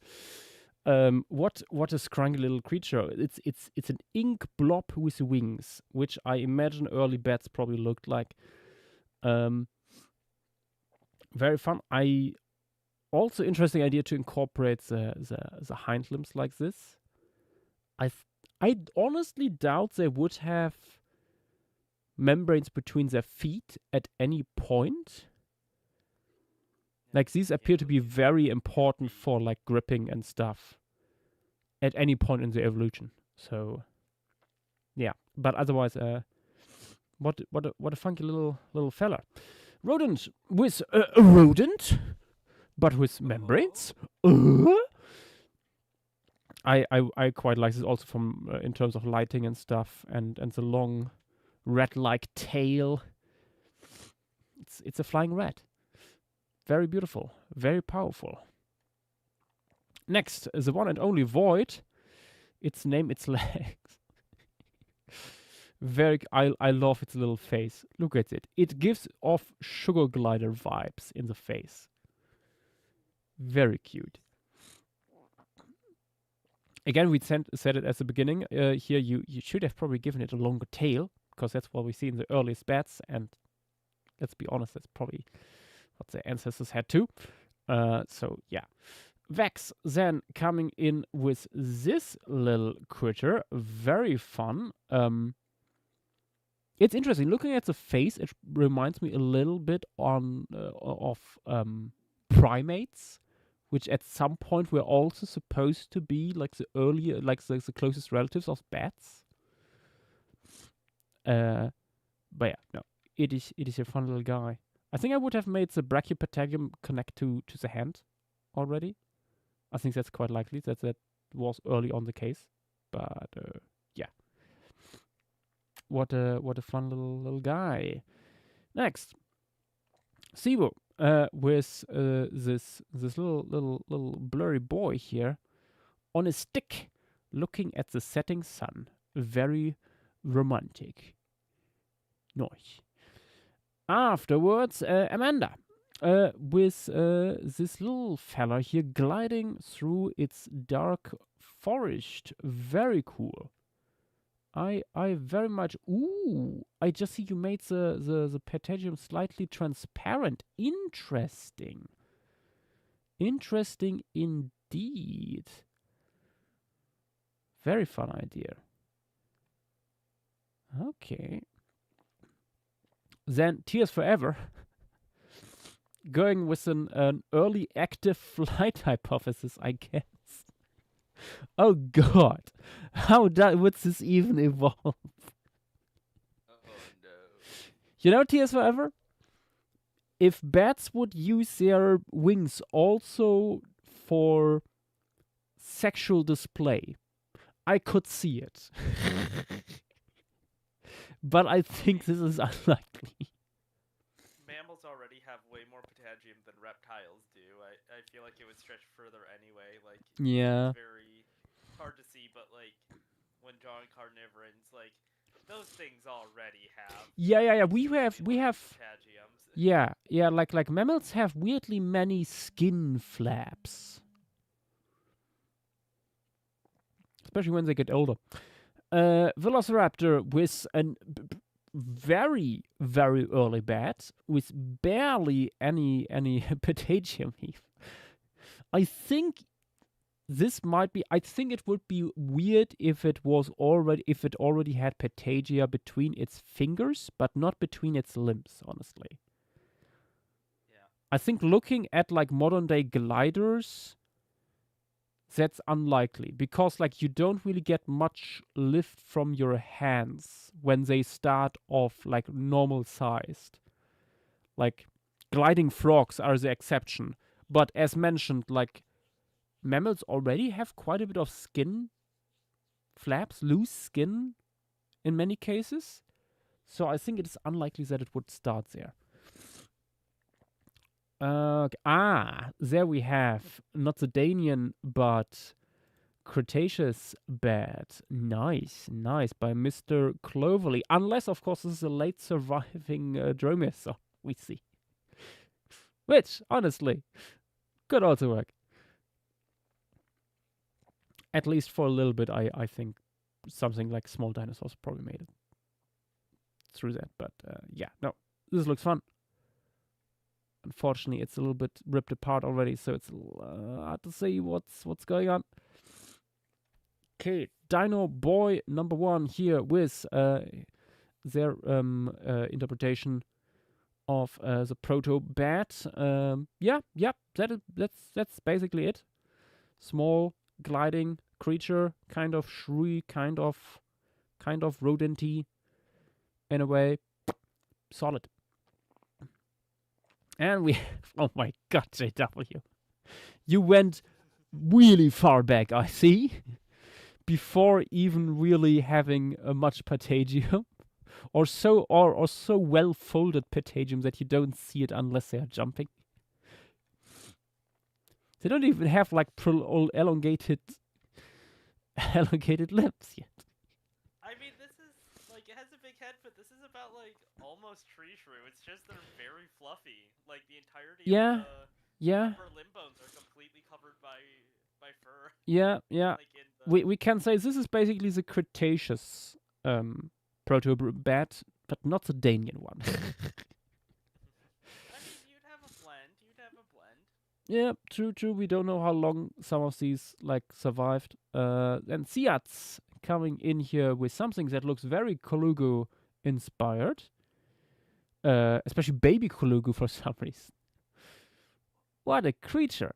I think you gave it the limbs are not quite there. I mean the front limbs I think work, but the hind limbs look like digitigrade. And I doubt they did that ever really. Like when you look at modern day bat feet, they are very plantigrade, very, very weird. And I think they probably already did that before they went into the air. Potentially before they went arboreal, even. Similar to what you see in JW's drawing here, the feet were probably did not have like bundled up, elongated metatarsals. But yeah, otherwise, what a fun little guy. Then Sleepy T-Rex. I don't even want to talk about it. This looks, oh my god, this looks like these goddamn drawings where they show you like animals differently proportioned based on the amount of like nerve endings on their skin, or like how the brain is developed and stuff, like with like, for example, star-nosed moles having these enormous noses suddenly, or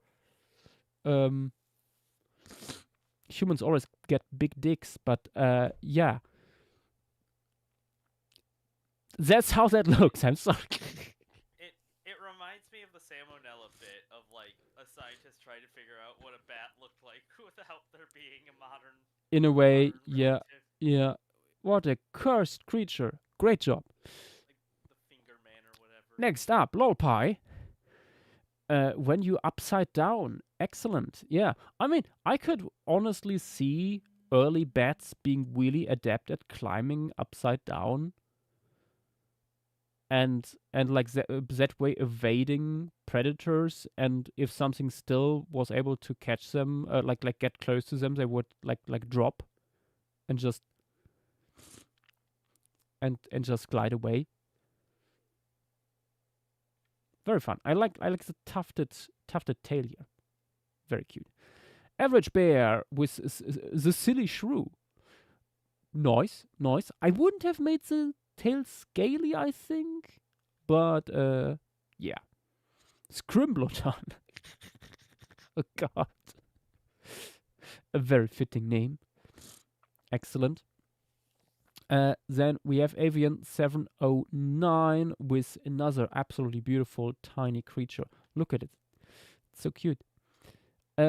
Screen the Goo then with Still Vip. It is very vip. It is very nice. It is white. How awesome. Very good. And I see there are some membranes coming in. Very nice. Cera was, ooh, interesting. Interesting shading and stuff. It looks kind of sad. And it gives off Star Wars creature vibes. I'm back. This looks like something that I would see on Naboo. But it That's fits. beautiful. It fits like the early bat description quite well. Also gives out like juvenile Colugo vibes. Again, Yeah, no, it does. very nice. Then we have Tapping Snurtle. How dare you?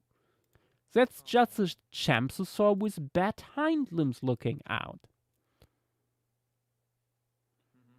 You don't even get to see the animal. That tells me nothing. It's basically That's just worthless. Yeah, I was gonna say that's just a normal bat. It's an EOC bat currently. Especially because Champsosaurus is also known from past the Cretaceous. Yep. Tapping Snurtle. I have to disqualify you. The only Cretaceous bat we find is in like Champsosaur gut. It would be fun. Mm-hmm. Or in T-Rex vomit. No. In a Dromaeosaur pellet. Mm-hmm. It would be fun. But no. It is a beautiful drawing though. Tapping Snurtle. Oh my god, Reeswain, yes. It's beautiful. What an It looks. oh, this works so I need well to on see with it. his style. I need to see a feature-length movie with this as the protagonist. Oh. His name is Kevin. Mm-hmm. Then entertainment. Was so much time attempting to make a night scene. Ad is fine. I think it looks good. I love a little tail and the little face. It looks very stupid, as it should. Mm-hmm. Okay, Ultra Loser. Ooh, with a whole bunch of them like gliding from a tree at night. Very cool. I like that. I think you should probably see a little bit more of the hind limbs. It looks a little bit like they are folded away, which they probably wouldn't do because they would use their hind limbs too, like to maneuver and stuff. But no, I very much like the scene. Next, casual soap muncher. Looks With the little guy here sitting on a dinosaur head. Wait, is that another Tyrannoskull? Yep. That looks like another Tyrannoskull. My god. Very cool idea. Loving that face. It looks very mischievous, as it should. Good stuff, good stuff. Sagi, no. Sagi. He's doing mischievous stuff too. Dynamo then with, I'm not surprised, but the most non-bad of the bats. I'm gonna be honest. JW and I were on the exact same wavelength. It looks like. Am I surprised? Yeah, I was No. gonna say, his has longer metatarsals on the hind limbs, and mine has longer phalanxes. That's like the only difference. Yeah, I think I would have made the feet a little bit shorter, a little bit more plantigrade looking, but Yeah. yeah. There is a finished one by Screen. Fucked up the colors. That is fine. You can fix it in post. And there's Lolpie with additional Hell Creek bat. Yes, sitting on a juvenile Anki head. Oh no. Oh, thank you, Brontosaur. You see what I meant? Oh god. Oh fuck. Uh-huh. Oh, Aberrantologist with the tiny boy. Look at him. Oh, creature. He is precious. We have to protect it. He needs all the snacks. Then, hello Saurian, welcome. What the heck? Oh, Saurian what? did something. It reminds me of a dragon. Yeah, that's already just. Sort of Diurnal bad. Microraptorian mimic. Honestly, cool idea. I don't think it works with bats necessarily. But it looks cool. You gave it pterosaur patagium on the hind limbs. Yeah, you gave it Europotagium with like a. They don't have the fifth toe like for having it stretched out like that. They'd have That's to not do a work. sloth and extend a heel bone, Yeah, or I'm trying to think which what would it's be called. terrifying. Just what flying squirrels do. Brontos here with a Cretaceous to Danian transition here. Very cool. Nice. Starting to fly right away there. Close up of the hand of Scrimbrodon. Beautiful. Mm-hmm. Yeah, no, the Danian starts like the moment the second the asteroid hits, right? Yeah, it's like. I think would say it Danian- starts the moment the debris has settled. Yeah. I think like Because then But the it's last really layer not of the possible. KPG extinction event has been deposited. And then Xenozoic.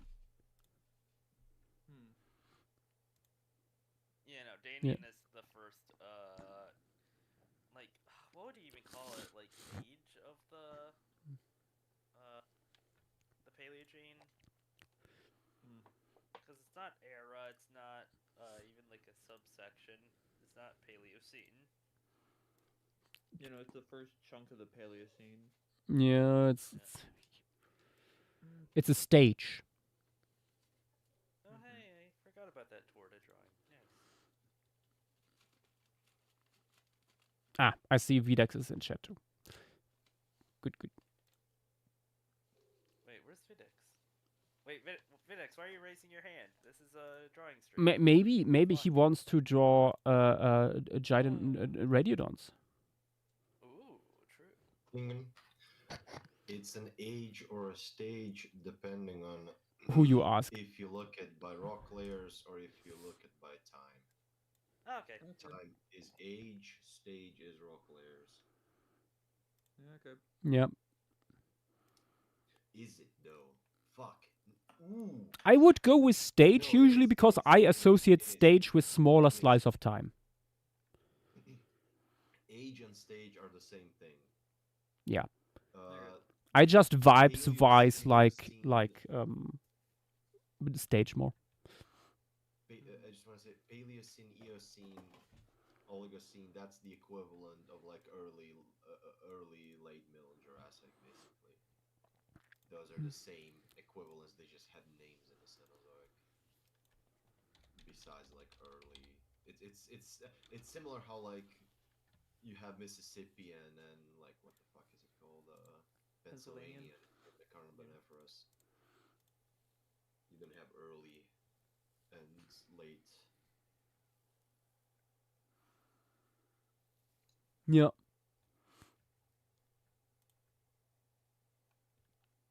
Okay. Next on our list is the beautiful Schinderhannes. Well, Or rather, one of its relatives, potentially. Sorry, I said Schinderhannes because I was looking at it to grab some references. it's already so weird looking. Schinderhannes For is Radiodon. really weird. Yeah. Vilex, unless you want to join us in drawing some speculative Radiodon from the late Devonian or early Carboniferous, hush. I must be killed. Don't know. You must be executed, shot on sight. I think I'm thinking, what would I do with a Radiodon? Hmm. The Radiodons are one of those things that I never got into, and everyone else seems to love. Howard. No. I mean, to be fair, Radiodons are very weird, so one needs a little bit of time to look yourself into them. To look yourself in the eye. Yeah, many eyes actually, because they have compound eyes. What else would be good reference to post here? Is there like general Radiodon references? I mean, general Radiant references aren't the best for like these later guys. If should your highness is anything to go by, Yeah, that is an issue. they have two sets of flanges rather than like. Oh, Let me post a few like oral cones that we see.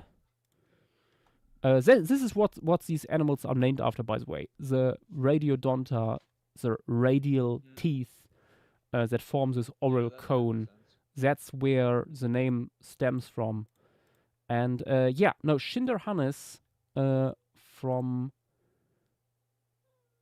the early Devonian of the Hunsrück Shale here in Germany is the earliest of these guys that we have. The latest. Sorry. Oh God, my brain. Is the youngest Radiodont. That was a total surprise when it was published. It is a quite small boy. And so far it's alone in this slice of time. However, we don't know if there were more. Mhm. probably yes. It doesn't even help that Ordovician ones are also extremely weird.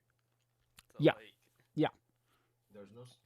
It's weird. I think we first got the Devonian one, and then we found the Ordovician stuff in between. yeah. Ooh, also, quickly to interject about something. If I'm looking at certain columns, right, the boundary clay you get with the iridium layer is usually treated as being in the Paleocene. So that would, I think, it would be Paleocene stars the moment the asteroid hits. Okay, that's. But what I thought it don't before. quote me on that. All good. No.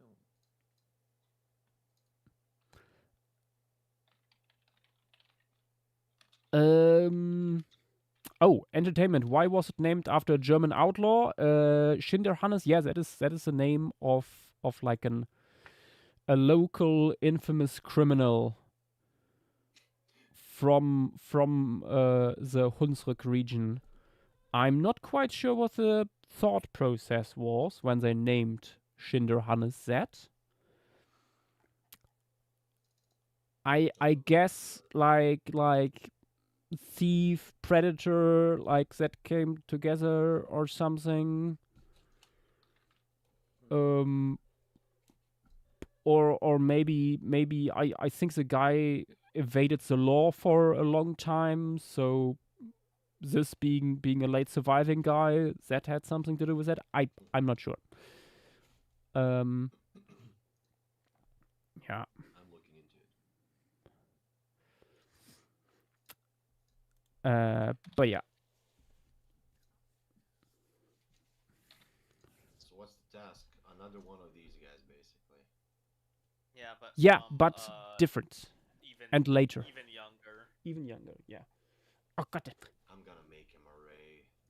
Nobody can stop me. I'm quickly have to look after the cats because they are mischievous as heck right now and try to get my attention, and now they succeeded. Back in a minute. The one. Videx, we are having very similar ideas, I'm gonna be honest. Yeah, could he become something like that? I'm doing it in a very specific way. I don't know how you're gonna be doing it. Genuine question. The front appendages, what the hell are those? Are those analogous to the homologous with the other ones? That's a cool question. I don't know if we know that. But like, They're is just- it? That's the question. Can I make that the whole body and the rest is atrophied? How does this- in Radiodons, all the segments are usually the same length, so Yeah, so that's what I'm asking. What the hell are the front ones? yeah, no, I have no clue what's going on with those. Like, they're not really like the flaps you see in like Anomalous Keras, I don't think, because they're like on the underside. I think those are. I think that's the flaps, honestly. Maybe. Okay. Videx It's is asking what the heck is what's going on with the front flaps? Like, are those analogous to the Homologous. Oh yeah, are those homologous to the I ones we see in, think like, earlier so. Radiodons? I mean, at least that's what Petit and Fossil Adder are looking at. That is true. Also, what Fossil Adder said here: these guys are not arthropods. So while many artworks show they very segmented, they wouldn't have like this like real segmentation. They would like at least no strong borders or anything, because they are more similar to velvet worms. Velvet worms are the closest living relatives. That's what I'm thinking. Like this was flexible, the front one, probably, right? Probably. What if we atrophy the entire body and make this array with these being super flat and wide? I mean, so basically similar to Lurarapax, but with one flap.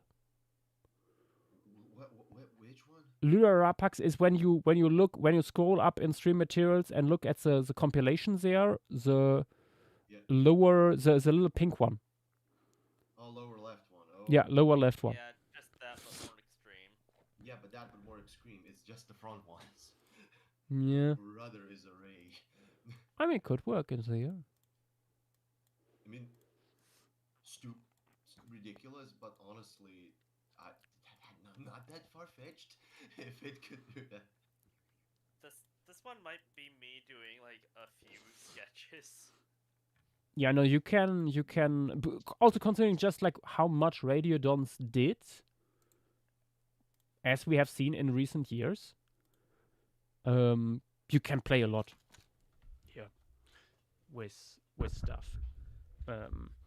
What they should have is at least one pair of these flaps.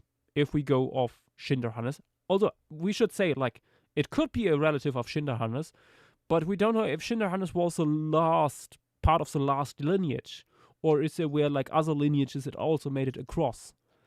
So it could be an Agiracassus relative, for example, which we have from the Ordovician. Yeah. He could be a whale.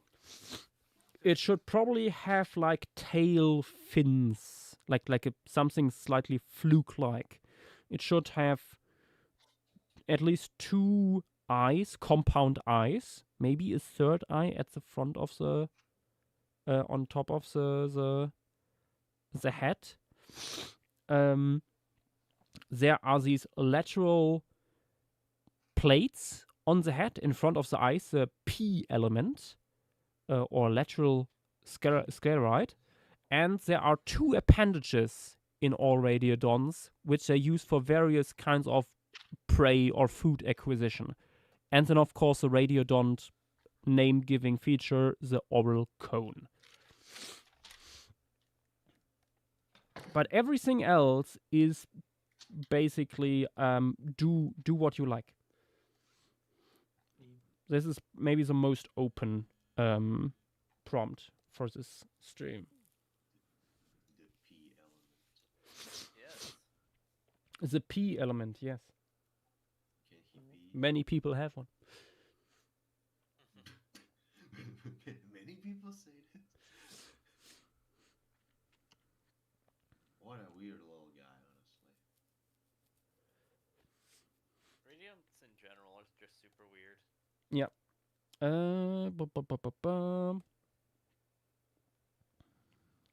But yeah, I think we should start with this in 1, 2, 3, draw.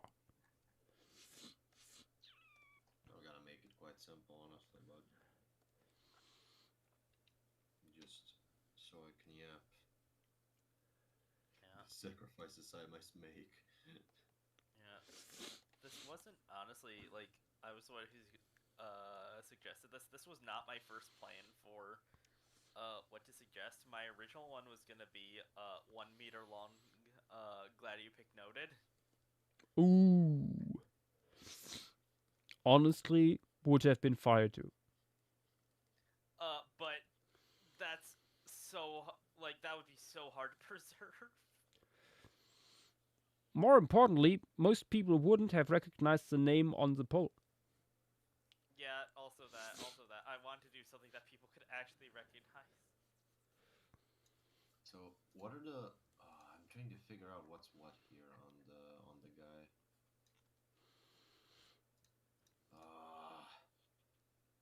Settle blade. What the hell are those? I feel like a good chunk of Radiodon like research is all just trying to figure out what is what. What is this appendage? What is this blob? What is that thing? What does it do? It's just Blobby. He's fine. Where'd it come He's from? looking around. Where'd it go? Good night, Joe. Kanaja.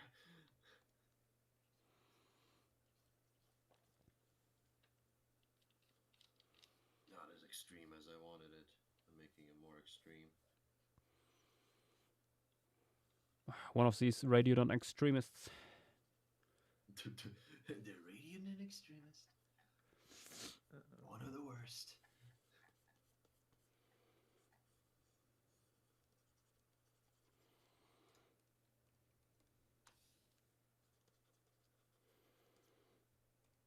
Now let's go with Blur. I Yeah, think, this was inspired. if I remember correctly, oh wait, no, I think the blood of velvet worms is clear. Oh, really? I think so. No, because I make mine slightly translucent. But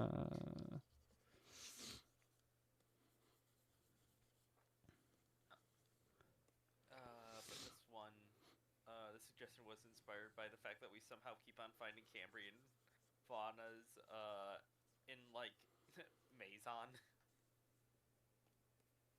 Like it just keeps on happening. We find just like weirdly basal. They things can't there. be getting away with this. Like we had like Tardisia along with No, actually, let's keep it. it was one of the sites where the freshwater. I mean, it's one of the sites we have long-legged lobopodians, like Cretaceous type, or not Cretaceous Cretaceous type, type? Cambrian type lobopodians, super late. Who is setting off fireworks? Cretaceous type? Ah, yeah, no. Beautiful, isn't it? How many people over there has lost limbs or digits? I don't know. I haven't asked around, but someone like 3 houses. Oh wait, no, true. down You're from me America. You set probably off- have no statistics on that because like guns are so much more damaging. Yeah, no, probably not. But like last night, someone 3 houses down from me just set them off at the house, like big fireworks. Yeah, While yeah. I was walking the dog. Yeah, yeah. isn't it fun? I wish there. Yeah. I feel like if my dog could turn into a mole and just burrow forever, she probably would have at that point. Yep. That's the reason why we do like letting animals outside for them to pee and stuff like that. Do that all way before midnight. Yep.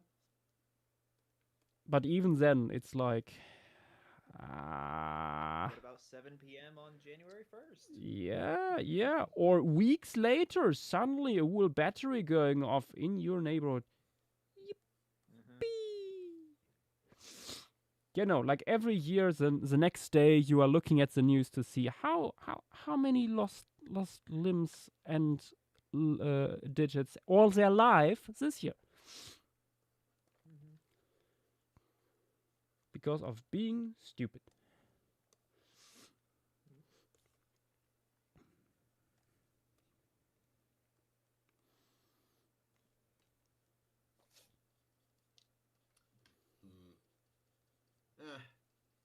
Fuck it. I'm keeping him like this. He's a menace to society. Excellent.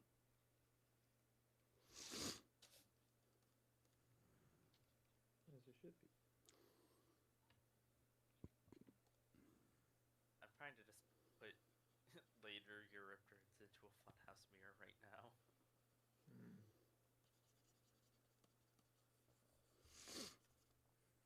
Honestly, a good strategy. There he is. I fucked up the perspective, but Don't post him yet. Yeah, no. It's illegal. should I add a pattern? No, I'm not good. Well, at you have this. 13 minutes left. How many? 13. 13. You got a bit of time. You finished early. Damn, son, I'm first fuck boy.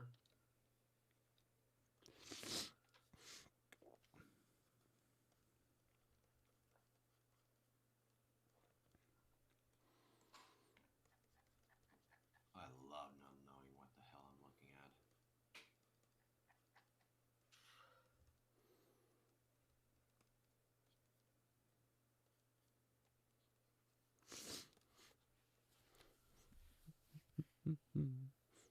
All the radiodon papers be like, so there's this guy. There's that guy. Okay, what to do with mean- the appendages?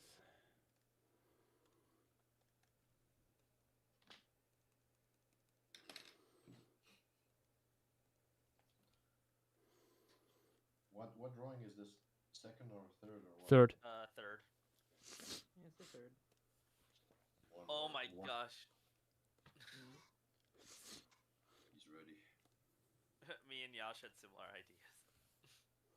Of course. I want to see what's happening. I'm not having the stream open. I'm a heretic.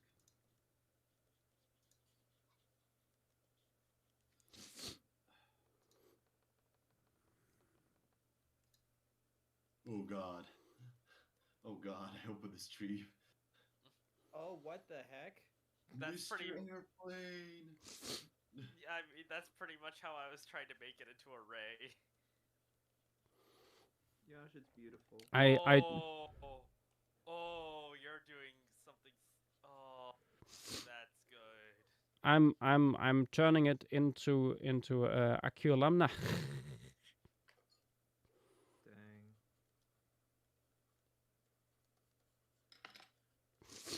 Man is just stupid. I love him. Nice. He is. You gotta understand. He is just a little boy.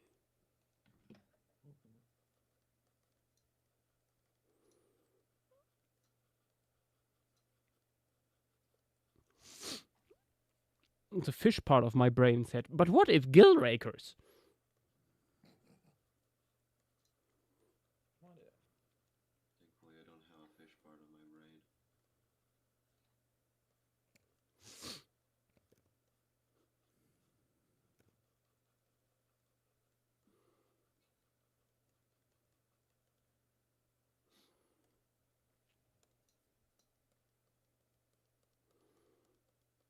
Yeah, this is a lot. I'm surprised we didn't lure Prehistorica in with this prompt. Christ, you scared me with the word prompt. I know. To be honest, the word prompt is way older than AI. Of course it is. However,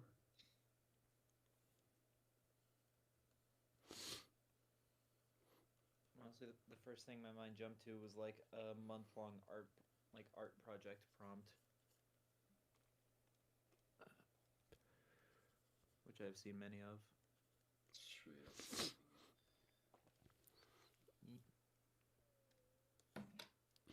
By it, I mean my Radiodon. Which I mean, my radio. The Radiodon. You know what this Oh, means? What this needs? Radial blur! Ah. Yes. I just saw someone bring up something. Oh? What if terrestriality? Well, No. These things are so specialized for the water. I So, doubt it. So were fish. If they don't Like, show tendencies to that in the early Devonian, don't expect it by the Carboniferous. But what if different lineage, potentially? But what if you make up a lineage? But what if you make up? Yeah. The prompt was just What if we make late out? Devonian or Carboniferous Radiodon. I just love like. No, but they're so specialized for water. So were fish.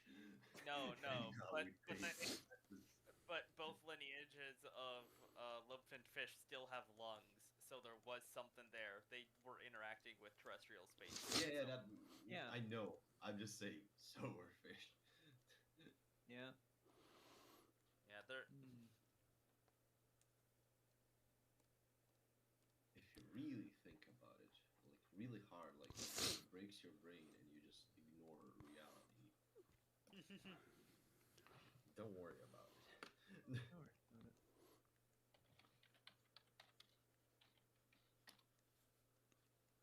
If you want to follow the mainstream science, yeah, the cabal. You goddamn mainstream scientist with your theories and your proof.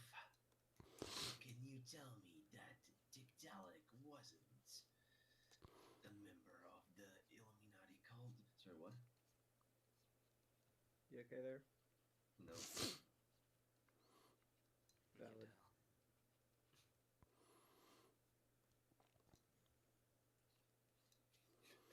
That was a very robust. I'm sorry, I think we have to kill this one. Who, me?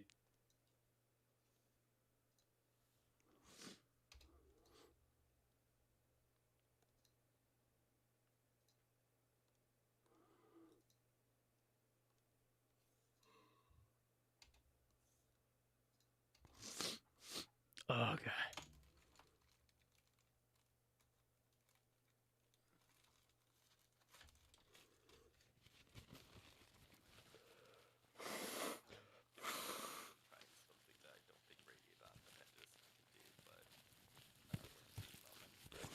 6 minutes 40 seconds. Enough time to change my nickname. Straight up Yoshi. What's your nickname?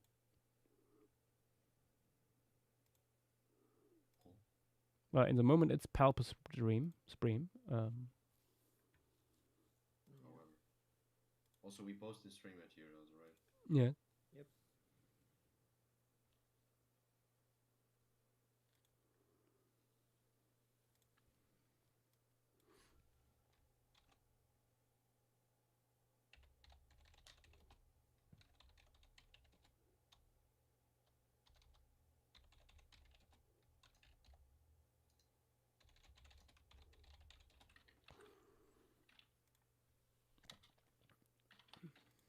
There we go.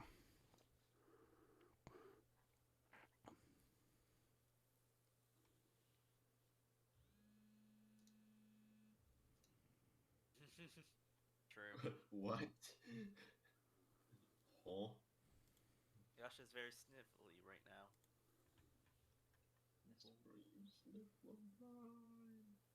Also, when do we post? In 5 minutes.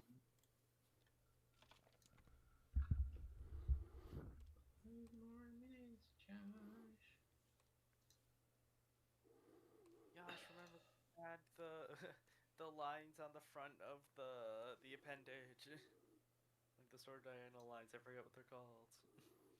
To add the what? Aren't there like diagonal line things at the front of Of the like flaps? yes, and I have it like the separate section there, but it's never really explained what this is, how visible that would be in the living animal, and yeah, strengthening rays is what Petit says here, would be visible in life, but like, what if these things here are like 2 meters long and have thousands of them, so from afar they aren't really visible?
Hmm. Mm, 2 minutes 30 seconds.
1 minute. Let's add some plankton.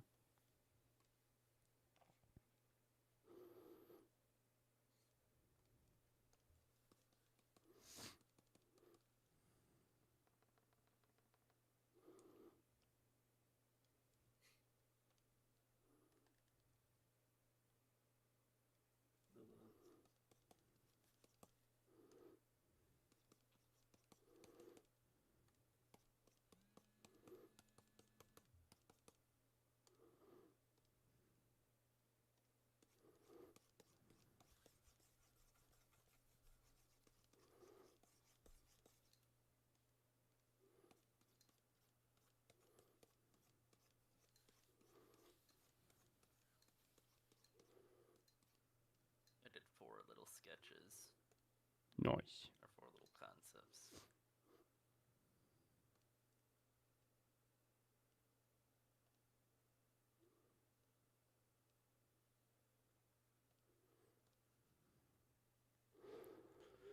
And time's up.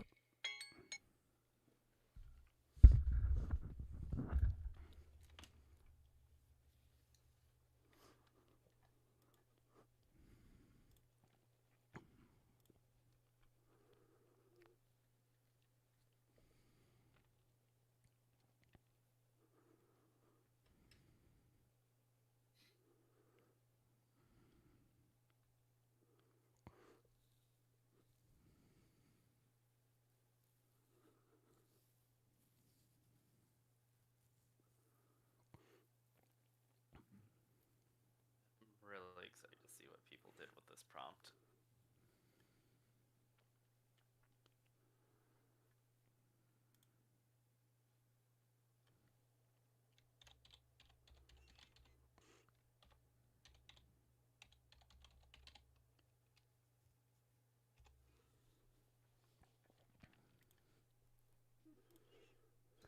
Doop, boop, boop, boop, boop, boop, boop, boop.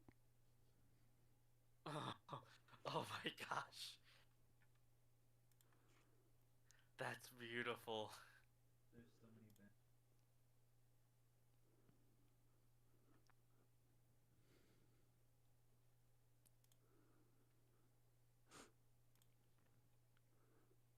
bad. Fossil adder, that is true. Just imagine in my case, the podomeres are very short.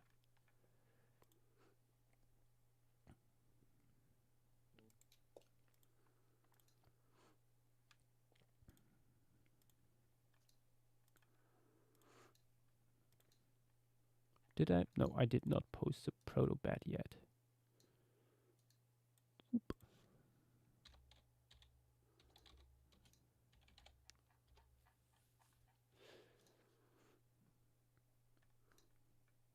Now though. Whee!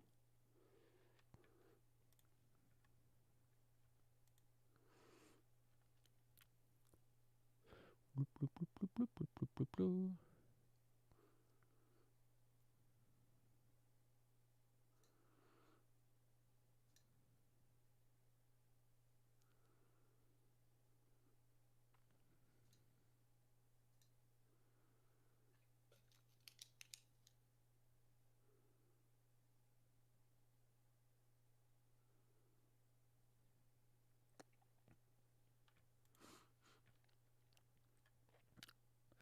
Thank you, no hawks.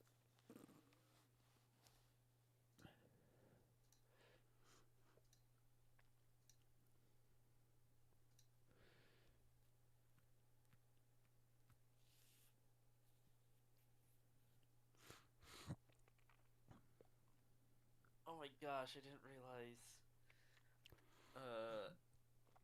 Sleepy T-Rexes was so tiny. Oh my gosh. He's beautiful.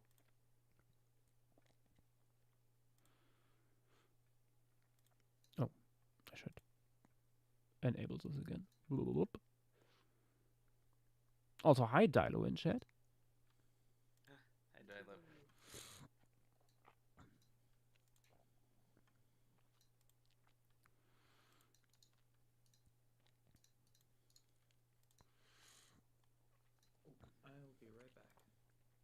Yup.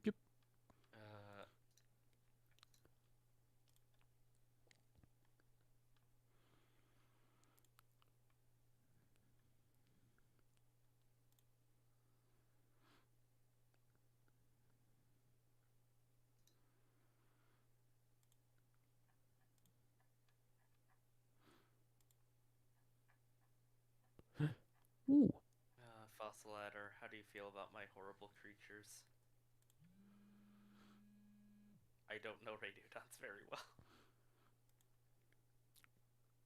I didn't know Bargestland was on Instagram. Yoink, that's a follow. Doop-de-doop-de-doo. Okay, let's do some chat expansion.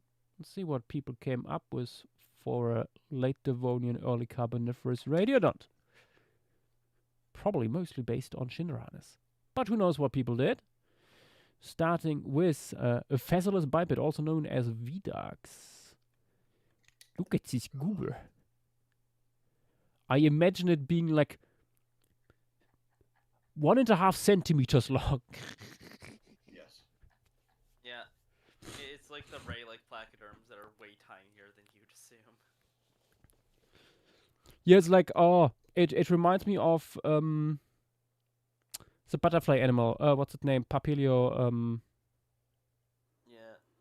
The butterfly animal. It's a funny creature. Honestly, interesting idea.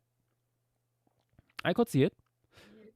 Vex did lateral view. Did you remove all? Wait, no. They still have one pair of tiny floppers. Okay. So you made it worm. Beautiful. Interesting. Then we have a Cebu who did flying once, apparently. At least it looks like it. Going a similar route as me with a very large quote-unquote pectoral fins here. Very colorful, nice. Then we have Manta Radiodont. Ah, I see what you did there, Rodent. Honestly, that works quite nicely. Very fun also there in the wave to have them there. Next, the one and only Void did Shinderhannes, but different. But it looks very fun. And I mean, could be that we just have Shinder Hannesines from this time frame. That there's nothing else really, but yeah. Then we have Sleepy T-Rex, of course. He's Sleepy beautiful. T-Rex. Sleepy T-Rex who was like, you know what, let's do Wayne Barlow shit.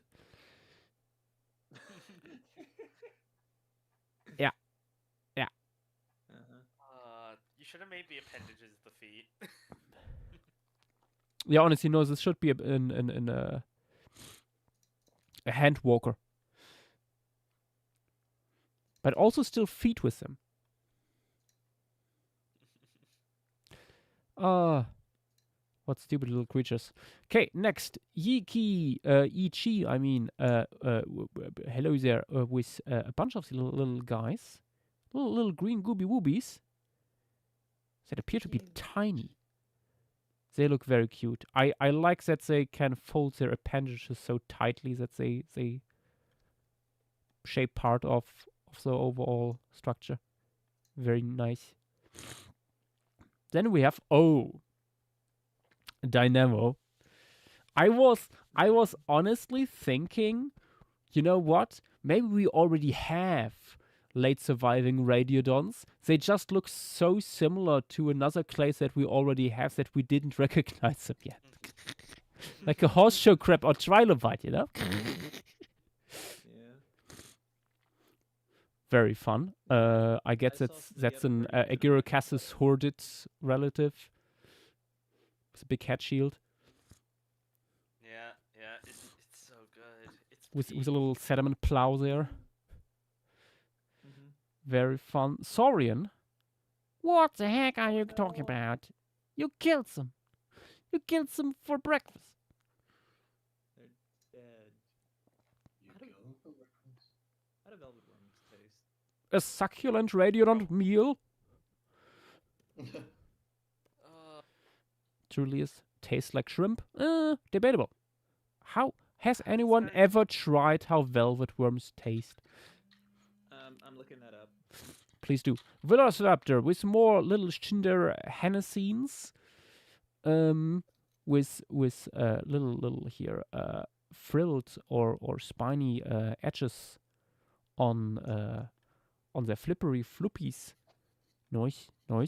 Certainly possible. Looking at you, Jurassic Ichthyosaurus. Amanda coming in with a very interesting thing here, like with a long rostrum, basically. I like the Oh. head on that guy a lot. I mean, Amanda, you say you don't know much about them, but I think this looks pretty good.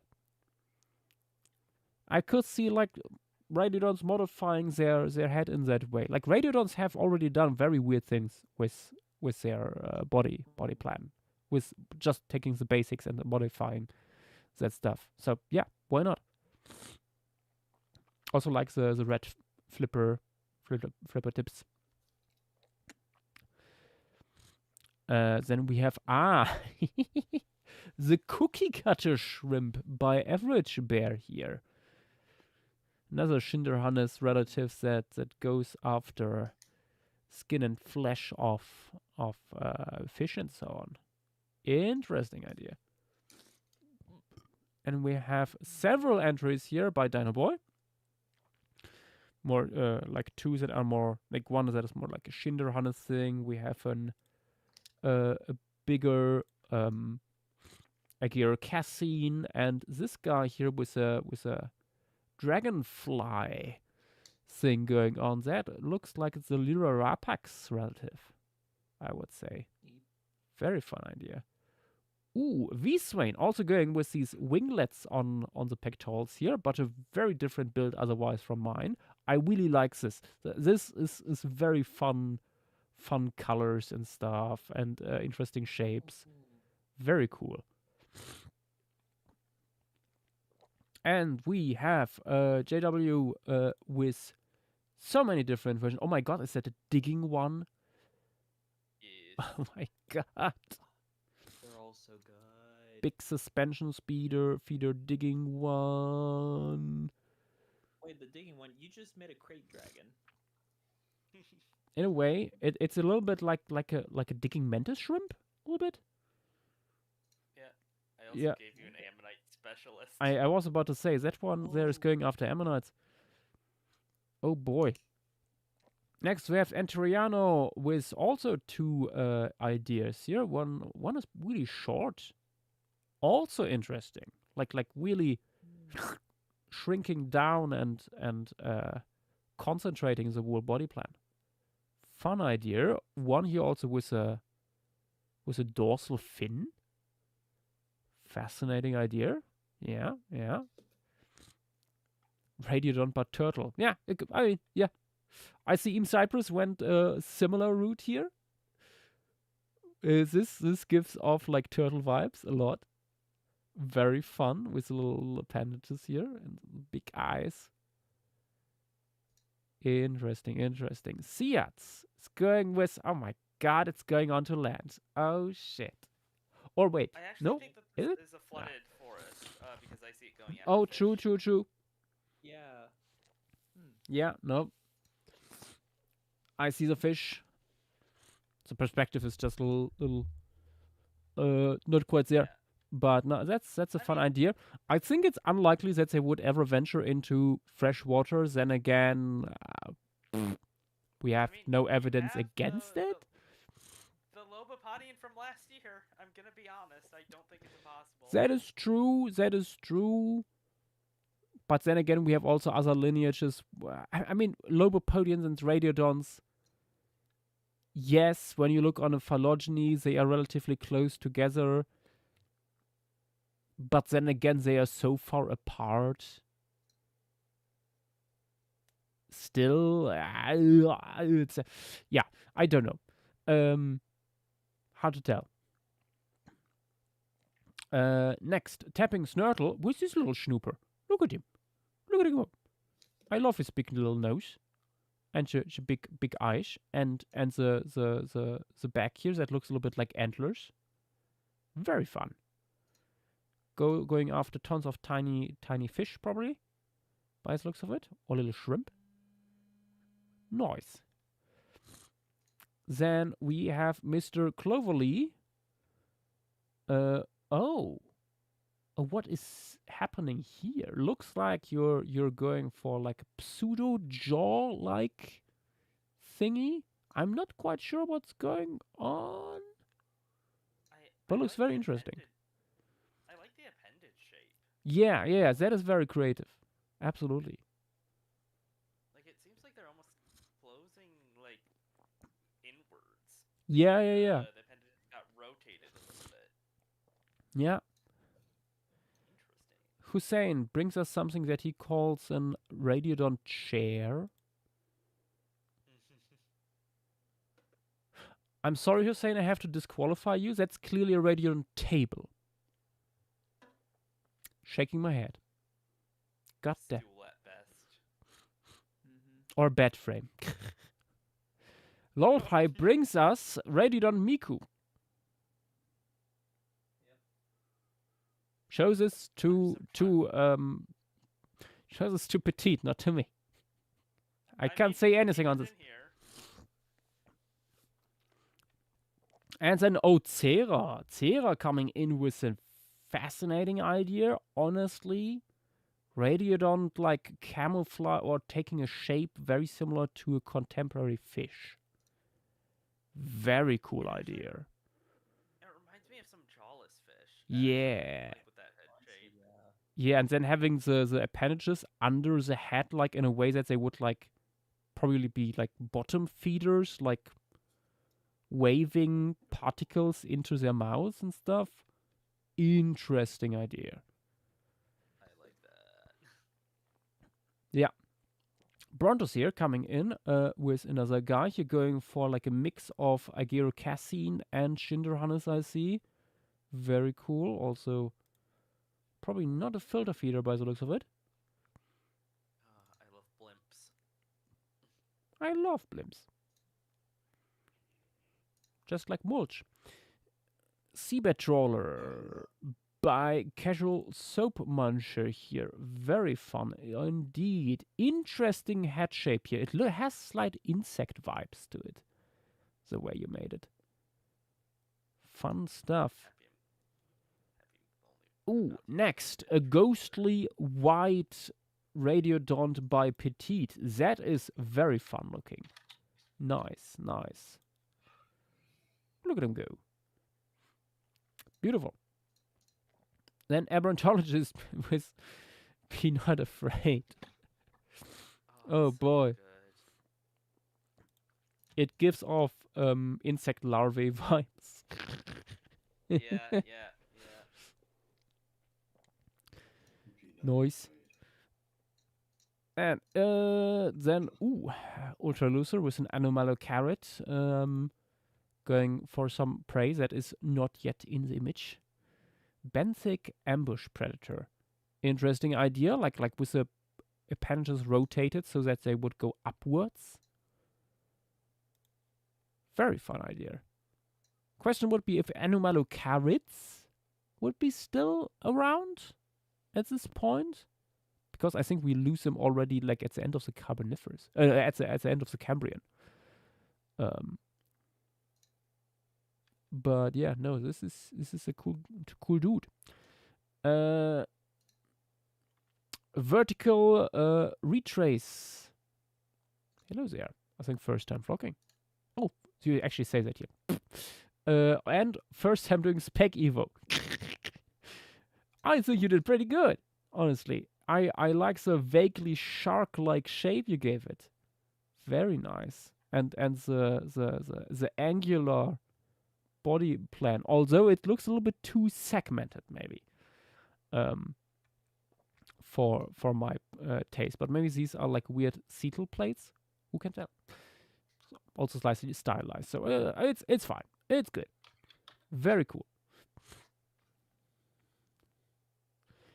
Yes, petite radiodons are lobopodians, but within lobopodians,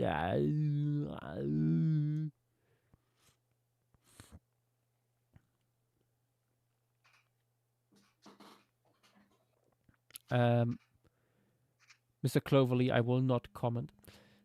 I mean, And it can't be one because it has 4 appendages, not 2. exactly, yeah, no, this is just wrong.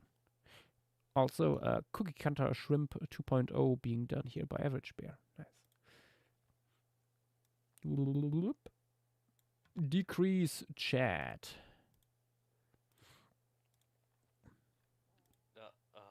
I'm time for the one that I feel like people have been worried about this entire time. The dreaded house centipede. Yeah,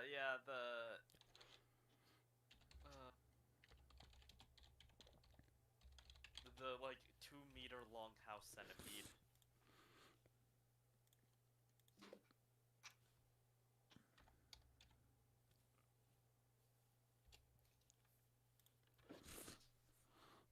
Okay. Posture check.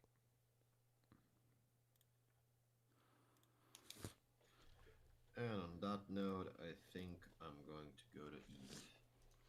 Goodbye, children. Good night. Sleep well. Don't let the house centipedes bite.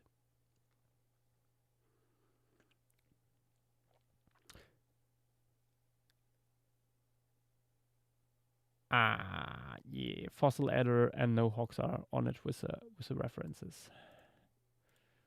Oh boy. So, house centipedes was a group that includes them. Sorry, it's a complicated name.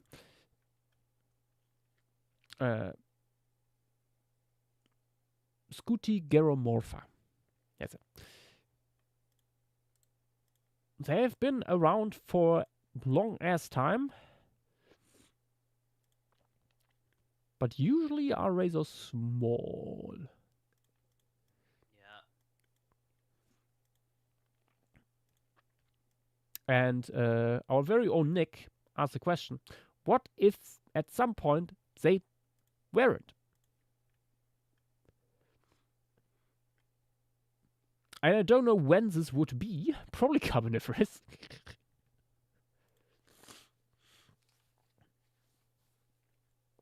But yeah. How to make these guys big? I would assume that they would get more robust.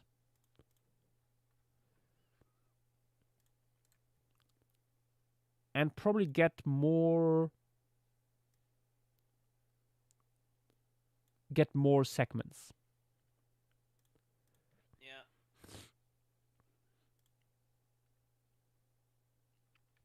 Because usually house centipedes aren't like to reach an Athropleura-like size. What is the prompt here? You will need many limbs. And house centipedes in general don't have that many for a centipede. Yeah, I mean, if anything, it might be like thinner, but about the same length, because you don't have the option of two legs per segment. Yeah. You have one. Yeah.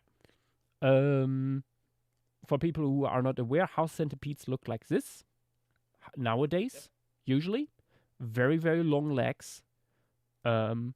To scuttle around with and feel their way around in the darkness. There's many species that also live in caves and stuff. Yada yada yada. But to reach really big size, they would probably partially need to ditch that, have more robust, shorter limbs, and more segments. That's basically it. Brontathier suggests spoiling it. Too I mean, if late. I mean, in that case, we're gonna need to spoil every single like submission to this. I don't know. Like I can understand spiders, but like we would need to be submitting all of our things. Yeah, like so we are doing like the whole class of animals. Like if you do not like these animals, I suggest you're not doing this. It's like when like it's similar case to like when we did Mongol Arachne back Yeah, last we year. will need to show this to people, and doesn't make sense for me to spoiler it because I will need to show it on stream anyway. Yeah, that too.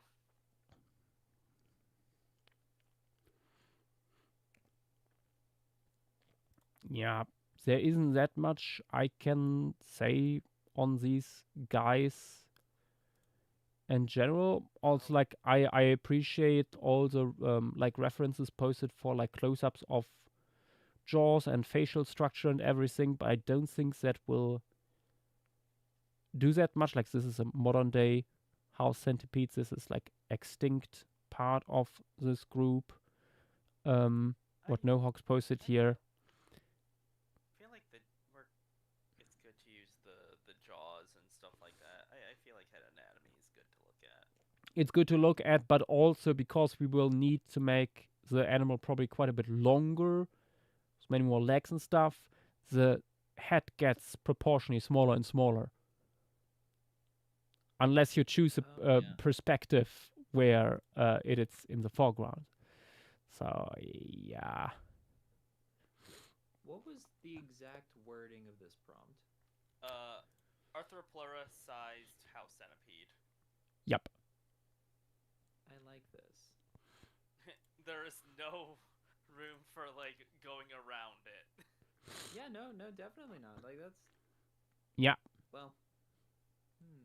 Like unless you're like, oh, but it's the size of a juvenile Arthroplura, It's the size of the smallest species. which is still big. Yeah, no, but the problem is Astroplura taxonomy is very messy. We don't really know, I think, in the moment, how many taxa actually are within Astroplura. Because, well, it's shite. I suspect that there is actually several species and genera in the material we have in the moment.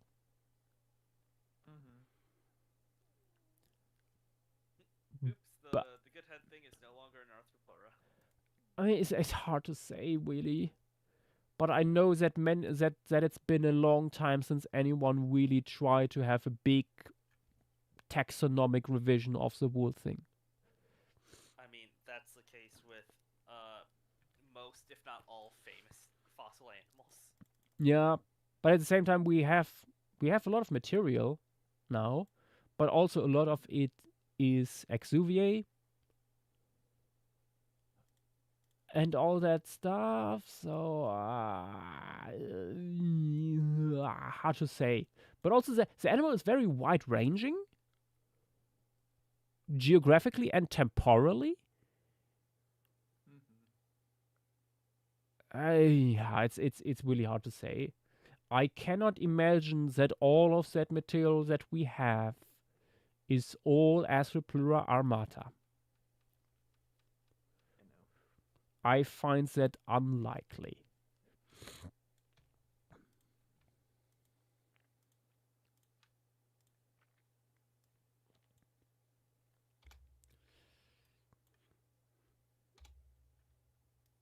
That being said, we thankfully don't have that issue with this guy because it's completely fictitious. For now, at least. Who knows what the future holds for us when it comes to large carboniferous arthropods. Let me grab my timer. And let us just muse a little bit about the fascinating nature of hypothetical giant house centipedes from deep time.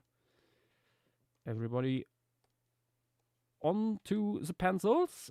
Ready, steady, 1, 2, 3, go. This is. It feels like the two arthropod ones are the more fun ideas this time around. Yeah.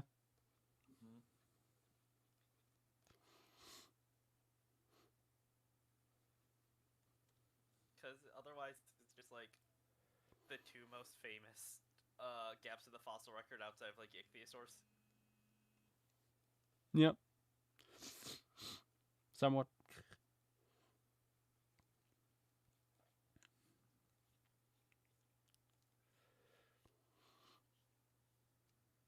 I have notified Nick that it is being done. Good.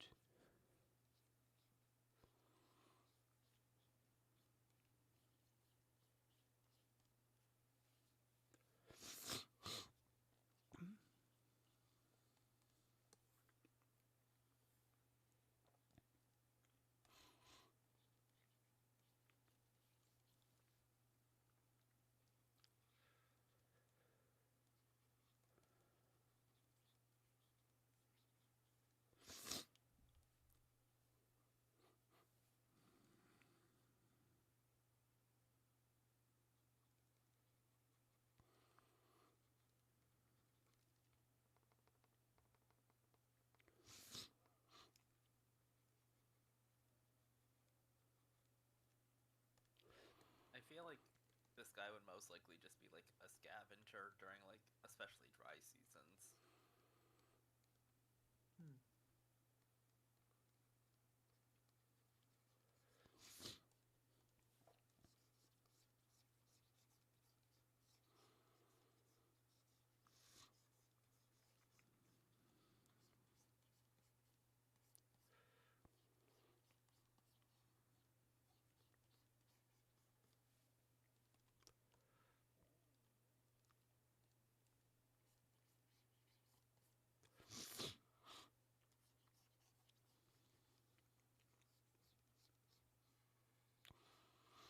Yeah, scavenger or detritivore.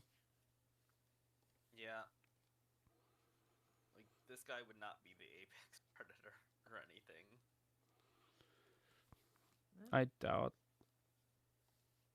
Depends on what shape you make it.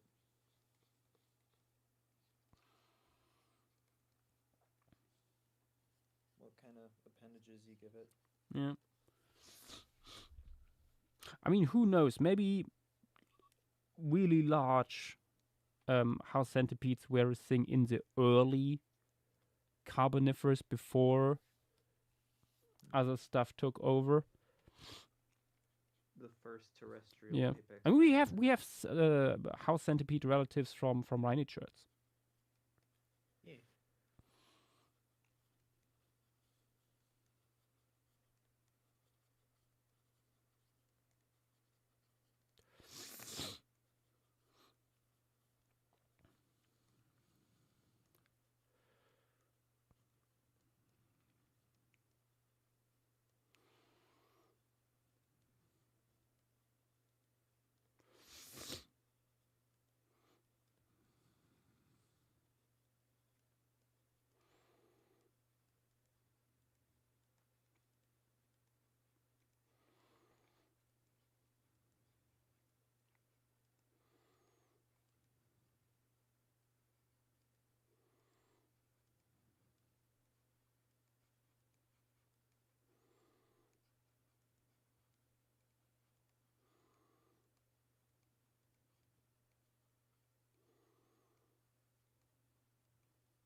one can also speculate about the integument or ornamentation of these guys. Mm-hmm.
Doesn't help that house centipedes have like very, very noticeable, like like almost famous shape to their limbs. Like they're so long. Mm.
Okay, I think it works. Anatomy-wise.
Okay, 8 minutes 40 seconds.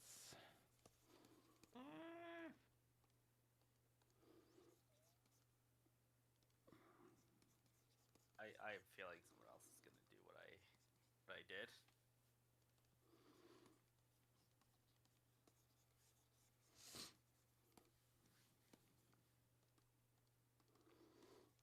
Yash, the only thing I will bring up is that it doesn't, like, the head doesn't really look like a house centipede.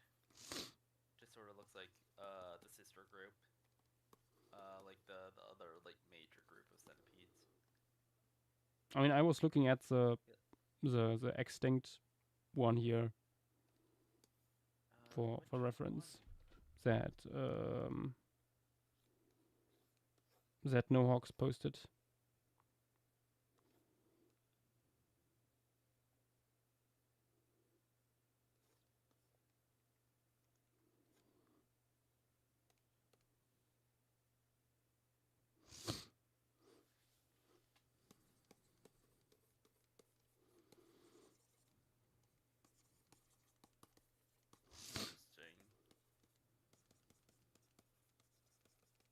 interesting.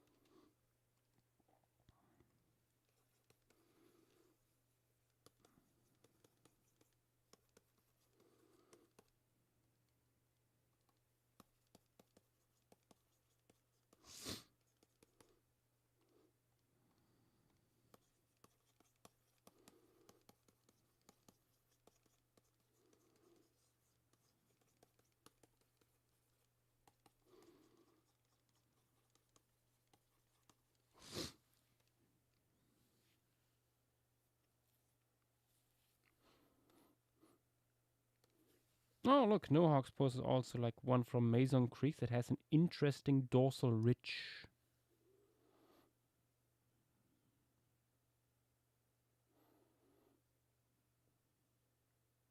That's the guy I've been looking for. I cannot remember the name, nor could I find like the animal for the life of me.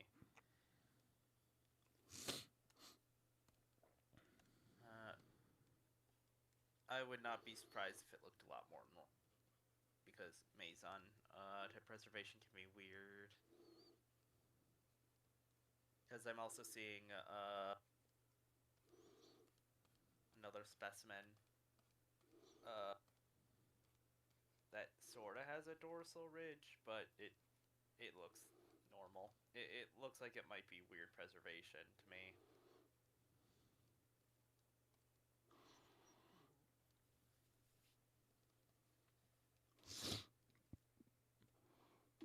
But in absence of confirmation,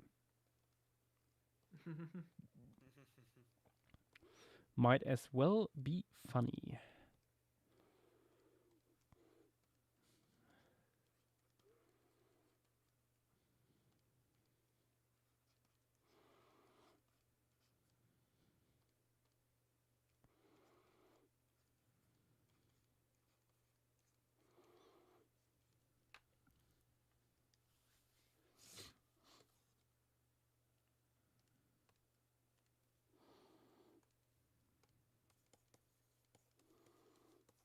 This is what happens when I don't draw for like 5 days. Hmm. You doing all right? Yeah. When the drawing joints get creaky. Mm-hmm. Not enough oil. Oil.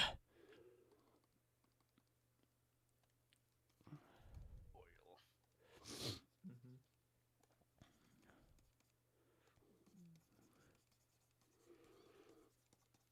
Good old Texas oil for the drawing gears.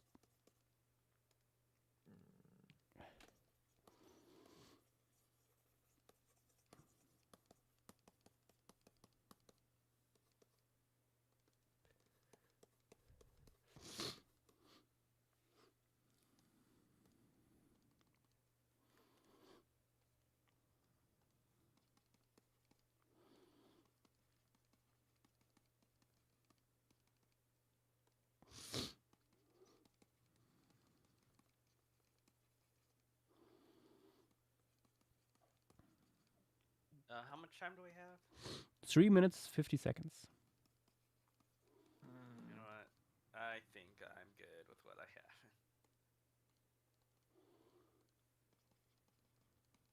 Beep.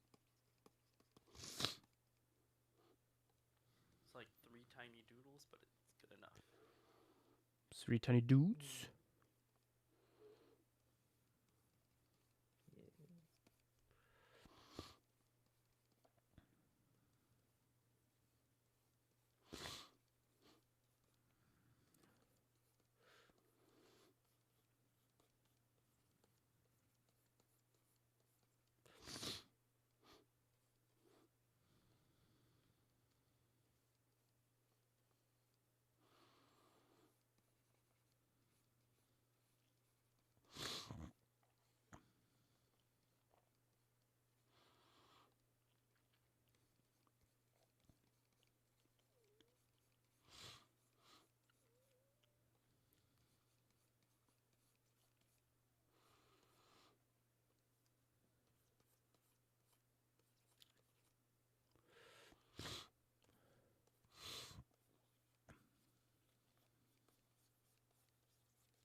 Oh, yep, Fossil Adder posted a figure. I was right. But what if that is a funky preservation? What if... What if the one with laterals... the lateral ridge is the only one with a good preservation, or dorsal ridge interpretation? Mm-hmm. Gandhi drawing, yes. Unless Yasha's too sick, I guess they're Elliot will be tomorrow. Indeed. And also, yes, all animals in the this Paley stream is speculative. It was basically what we were hoping to potentially see published this year. Yes. Like, not from things that we knew about, but things that, like, just hope. Like, wouldn't it be cool if this got published? Yeah. This thing was found. Not like saying, oh, let's draw the like Chinese stegosaur fossil that was shown off last year. Mm-hmm. Yeah. Or all the cool things that were in the SVP abstracts or stuff like that. Yeah.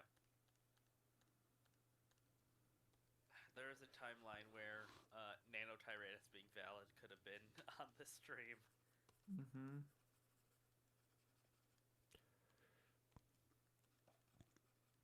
Yeah, but that would have been quite a bit ago because, I mean, rumors about its revival were old as fuck at this point. It was the SVP abstract that was there, actually. Yeah, I mean, even before. Before. Oh, the stuff with the abstract book this year, or last year, was so funny. This shit show. My God. They never put it back up publicly. You can't access it without a password. Yeah, I wonder if they will keep it that way. Yeah, me too. It makes it much more easier for people like us. Mm-hmm.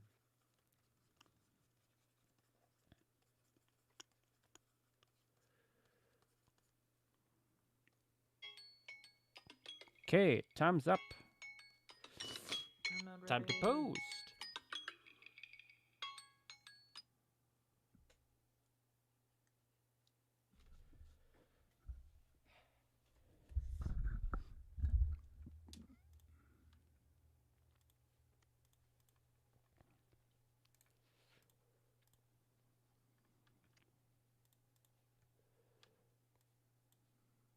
Ooh, that looks great. I went rather Silly. uncreative, but well.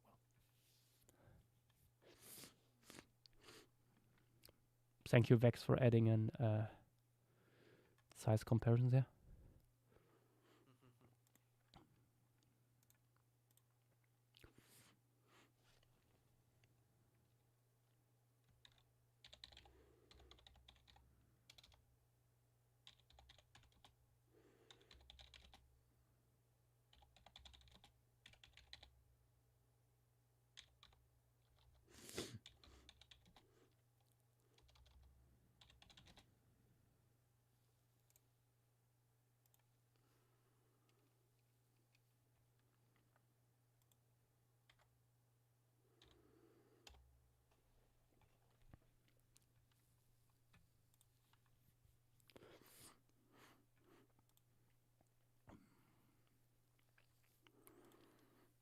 Oh, that's cool.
Ah, yeah.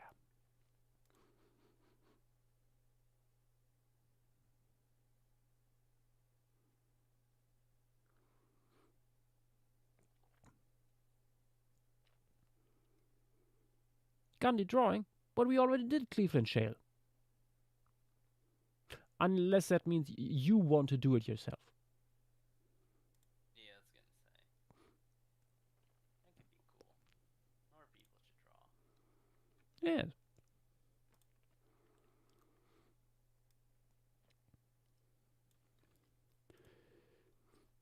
Despite what the AI shills always say, we are not gatekeeping art here. Okay, let us have a Scratch look. out in the dirt. Indeed. Let's have a look what people posted and did with the prompt as a plural-sized house centipede. Starting with Vax. So that's this beautiful, long creature. Also slightly flattened, which is an interesting idea. Very fun indeed. I think it would need a few more legs to support itself on land at that size, probably. Unfortunately, because it's a centipede, it only has one pair of legs per segment, which is, yeah, it makes it tricky. Or bigger legs. Then we have, well, that is also a way to do it. JW coming in with the amphibious house centipede. Dang it! Why are we on the same wavelength? Very interesting Because idea. Centipedes are a big thing today. Like, it happens a weird amount of time, so why not?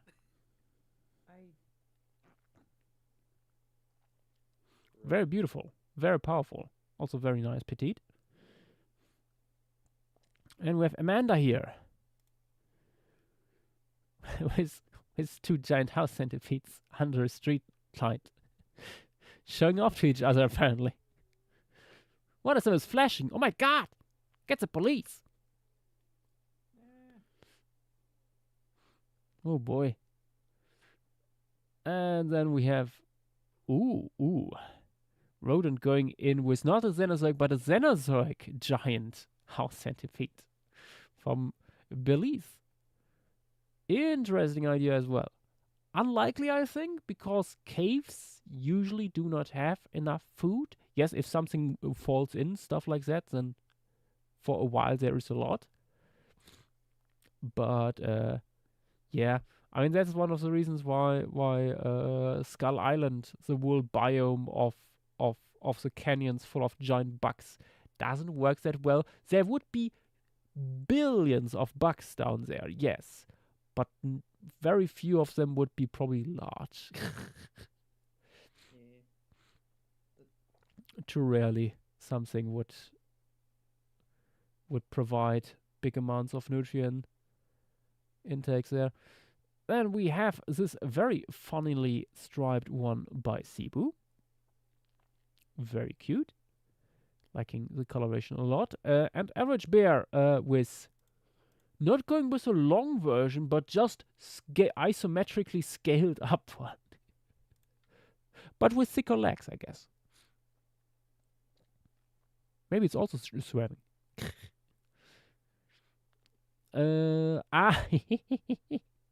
Ichi combining several ones here with early Carboniferous giant amphibious house centipede going for late surviving Radiodont. Very cool. Thank you. Oh, that's a good idea.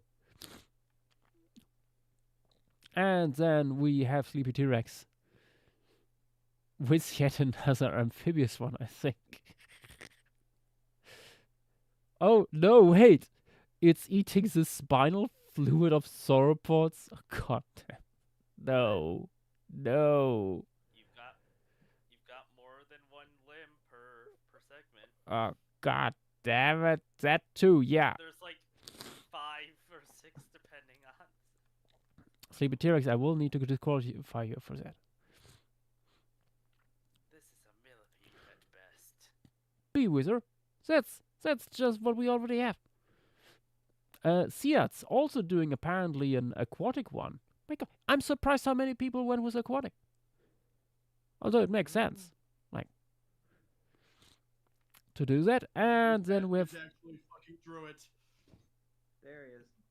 oh my god, at last second Nick returns. Nick, how do you like them all? Hold on, I'm scrolling up. I gotta go. Who posted Ready and Natha? Bee Wither. Yeah, I mean, it could be a Maxillamere of a fucking Myriapod, but like, it literally could be anything in Arthropoda. Brandon Bush, go. Anywho, the paper that describes and creates this figure also says it can't rule out it not being an insect. Anyway, let me go up more. I mean, Yeah, if you tagged me, oh wait, I was tagged. Oh shit. Yeah, You were indeed. I mean, It's, if you found the Reign of Natha, so you scroll to the top of like where the drawings start. Yep. I'm here. Oh, 2+ really short legs on that one. Interesting. Aquatic. Interesting. Not the only one. Interesting.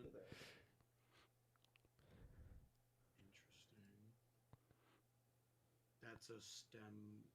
That's a radiodont. Yes, that's Petite finishing the one from before. The Carboniferous Radiodont. I like you do, Amanda, but visual sexual selective things would not exist in centipedes. They can barely see. Unfortunate. They just kind of run at Mach speed and catch whatever they can. Ooh, whoa, ho, ho, ho. Oh, I like this one. Troglodytic Blind Hunter. I mean, why not? Hell yeah. Long boy. A little bit too many legs, I feel. per segment at least. I like to imagine that this is not like segmentation you see, but just a pattern. Like or like weird extensions of the Paraneta. Or that. would be Yeah. interesting. I mean, could also be just Not really integument. Scudagaromorphs. Yeah. Hmm. Cete, that's very dense Cete. Yep. If it is. Ooh. Quidnamopus. Interesting. I don't think its locomotion would be amazing, unless it's like swimming. But I like it. It looks like some Radiodont-esque thing, almost. Speaking of radiodons. Ooh. Oh shit. Oh yo, dude, get fucked, Radiodont. Awesome. Okay. Yeah, no. Yichi here like combined like third and fourth prompt. Like, I love its fucking Toxicanaths. Oh my god. Oh, that's cool. I like that one. Oh. Fluid drinking sauropod parasite. Yeah, don't think about it too much. Fear What in the your hell? voice. What the hell? Oh, I like bee withers. Is that a drawing? No, that's just from a paper. That's just Oh. Latzelia. Oh, it's just Latzelia. That makes more sense. I was like, that just looks like a figure, though. Okay, cool. I like that. I like it. Latzelia is a cool dude. Ooh, a more paddle. I like that. This next one looks a little bit more like a normal. Doesn't really look like a Scudagaromorph. Looks like more like a main line Kylanath, but I like its size. I like the little lizard next to it. I like the idea of it having like under the log for molting. Yeah, Velociraptor, it's okay. It's understandably hard. You did miss a limb, but I do like he's kind of just a little sausage guy. I'm not even gonna fucking say what you said, Floyd Muncher. I like it. I like it dragging the whatever amniote out of the or fish. It's a little out of the fish, yeah. water. Oh, this one's interesting. Again, not super Scudagaromorph, but I mean, I could definitely see a large one losing some basic features that they normally would Yeah. have. And then, oh my god, the fucking kayak. That is interesting. Ooh, Weezfane. I like also how you ended the paddles with like the tarsi. Yeah, which that would is not probably be more actually. accurate. Unless they Weezfane, that's not a kayak, the that's a front of the Viking longboat. Yeah, I was about to say. Giant carnivorous centipede. Oh, cute. That's okay. I do abandon it. I see the vision. I see the vision. Interiana's nice. Interesting. The eyebrows idea. are on point. Yeah. Saurian CYHs is interesting. I do like people giving it extremely large Toxicanaths. I do think it may be a little wide. It probably would be a little more consistently Yep. wide from the head. And then again, this one looks a little bit more either like a mainline, like a non-Scudagaromorph centipede, and also has a lot of limbs. Oh my god. This looks more like a mirror. This looks more like actually, it kind of looks like a Beldorm. The coloration. True.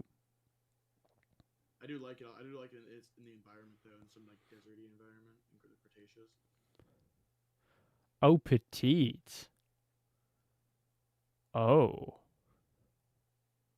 Oh, that's Whip scary. blade surviving.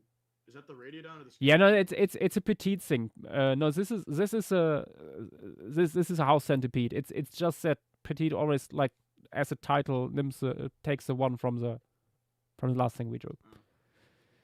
I like this. It's a meme. Also, Petite. pretty good job on the sternal segment anatomy. It's very fun. Pretty good.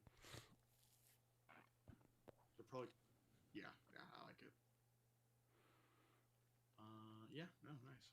Yep. My piece is already in stream gallery. I If didn't you know haven't it seen won. it. I thought it was like in 5th last time I checked. Take it.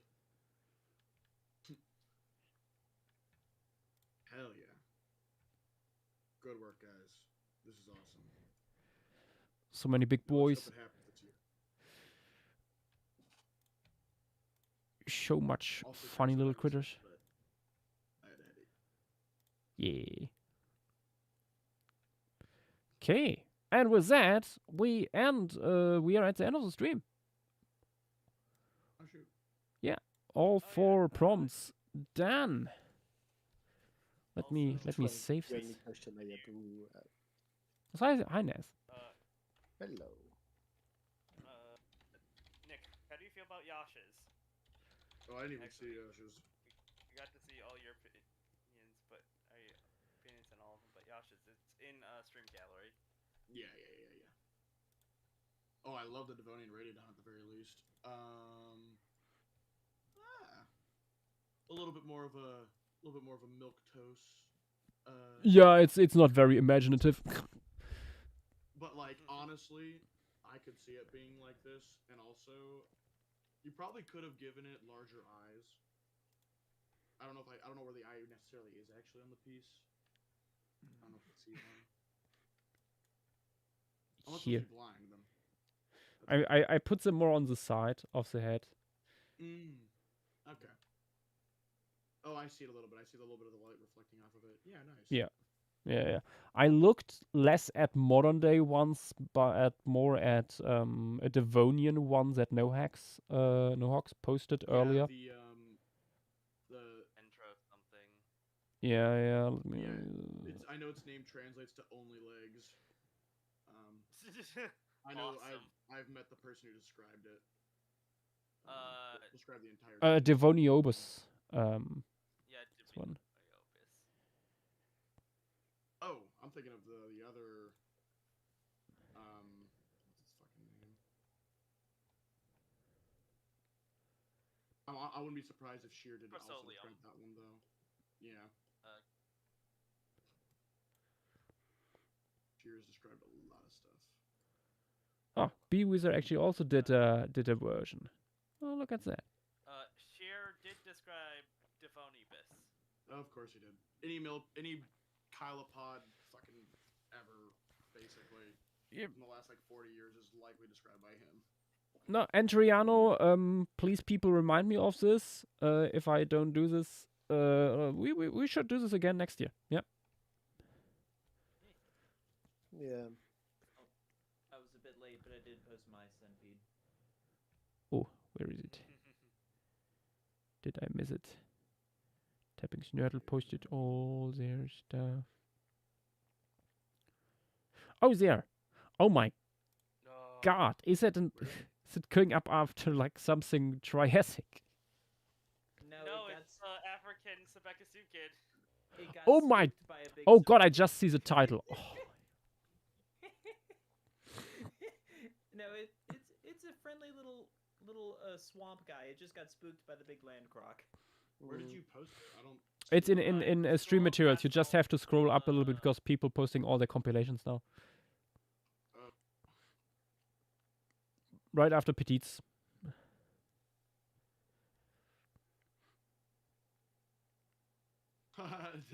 Dude, the fucking. I like it.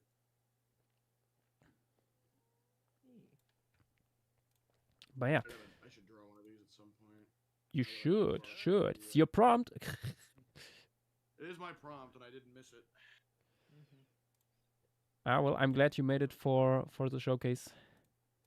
Yeah, no, I literally was like, oh wait, did they? I was like, I wonder if they actually did get that. Mine did win, and I just like looked in the stream materials, and then I saw it getting posted, and I was like, hey, oh. I added you. Yeah, I don't look at ads, man. I'm not good at that. I wasn't even on my phone or computer anyway. I've been just kind of sitting here. Oh wait, look at what B Wither did. Ooh, that's funky limbs. That like front limbs. Yeah. Ooh. Messed up. Like, oh my god, you gave it raptorial. oh, Yep. that's so cool. Would that be I an like that extra a lot. segment? No, it Hmm. works. I like that a lot. If not enough I- segments, simply I like add those more raptorial segments. ones a lot. Okay, let's have a quick look at the new creatures we did tonight. All of these, for people who just joined or at the end of the stream, all of these are speculative to a degree. These are things we wish will be discovered in 2026 and maybe published on. We started with a Proto-Pterosaur, something between the already known basal pterosaurs we have and Lagurpids. Afterwards, the even more mysterious Proto-Bat. We have no idea how the earliest bats looked like, so that's something to speculate about and hope for fossils on. Then we did a late Devonian / early Carboniferous Radiodont, which could look all sorts of ways if they existed. And last but not least, giant Athraplura-sized house centipede was the last thing we just did that could also come in various different shapes if we find something eventually in the fossil record.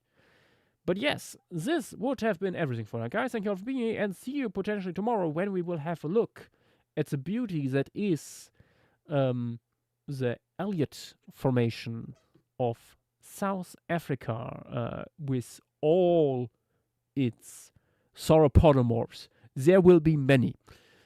Okay, thank you all for being here, and see you potentially tomorrow. Good night, everyone, and bye-bye. Bye. Bye.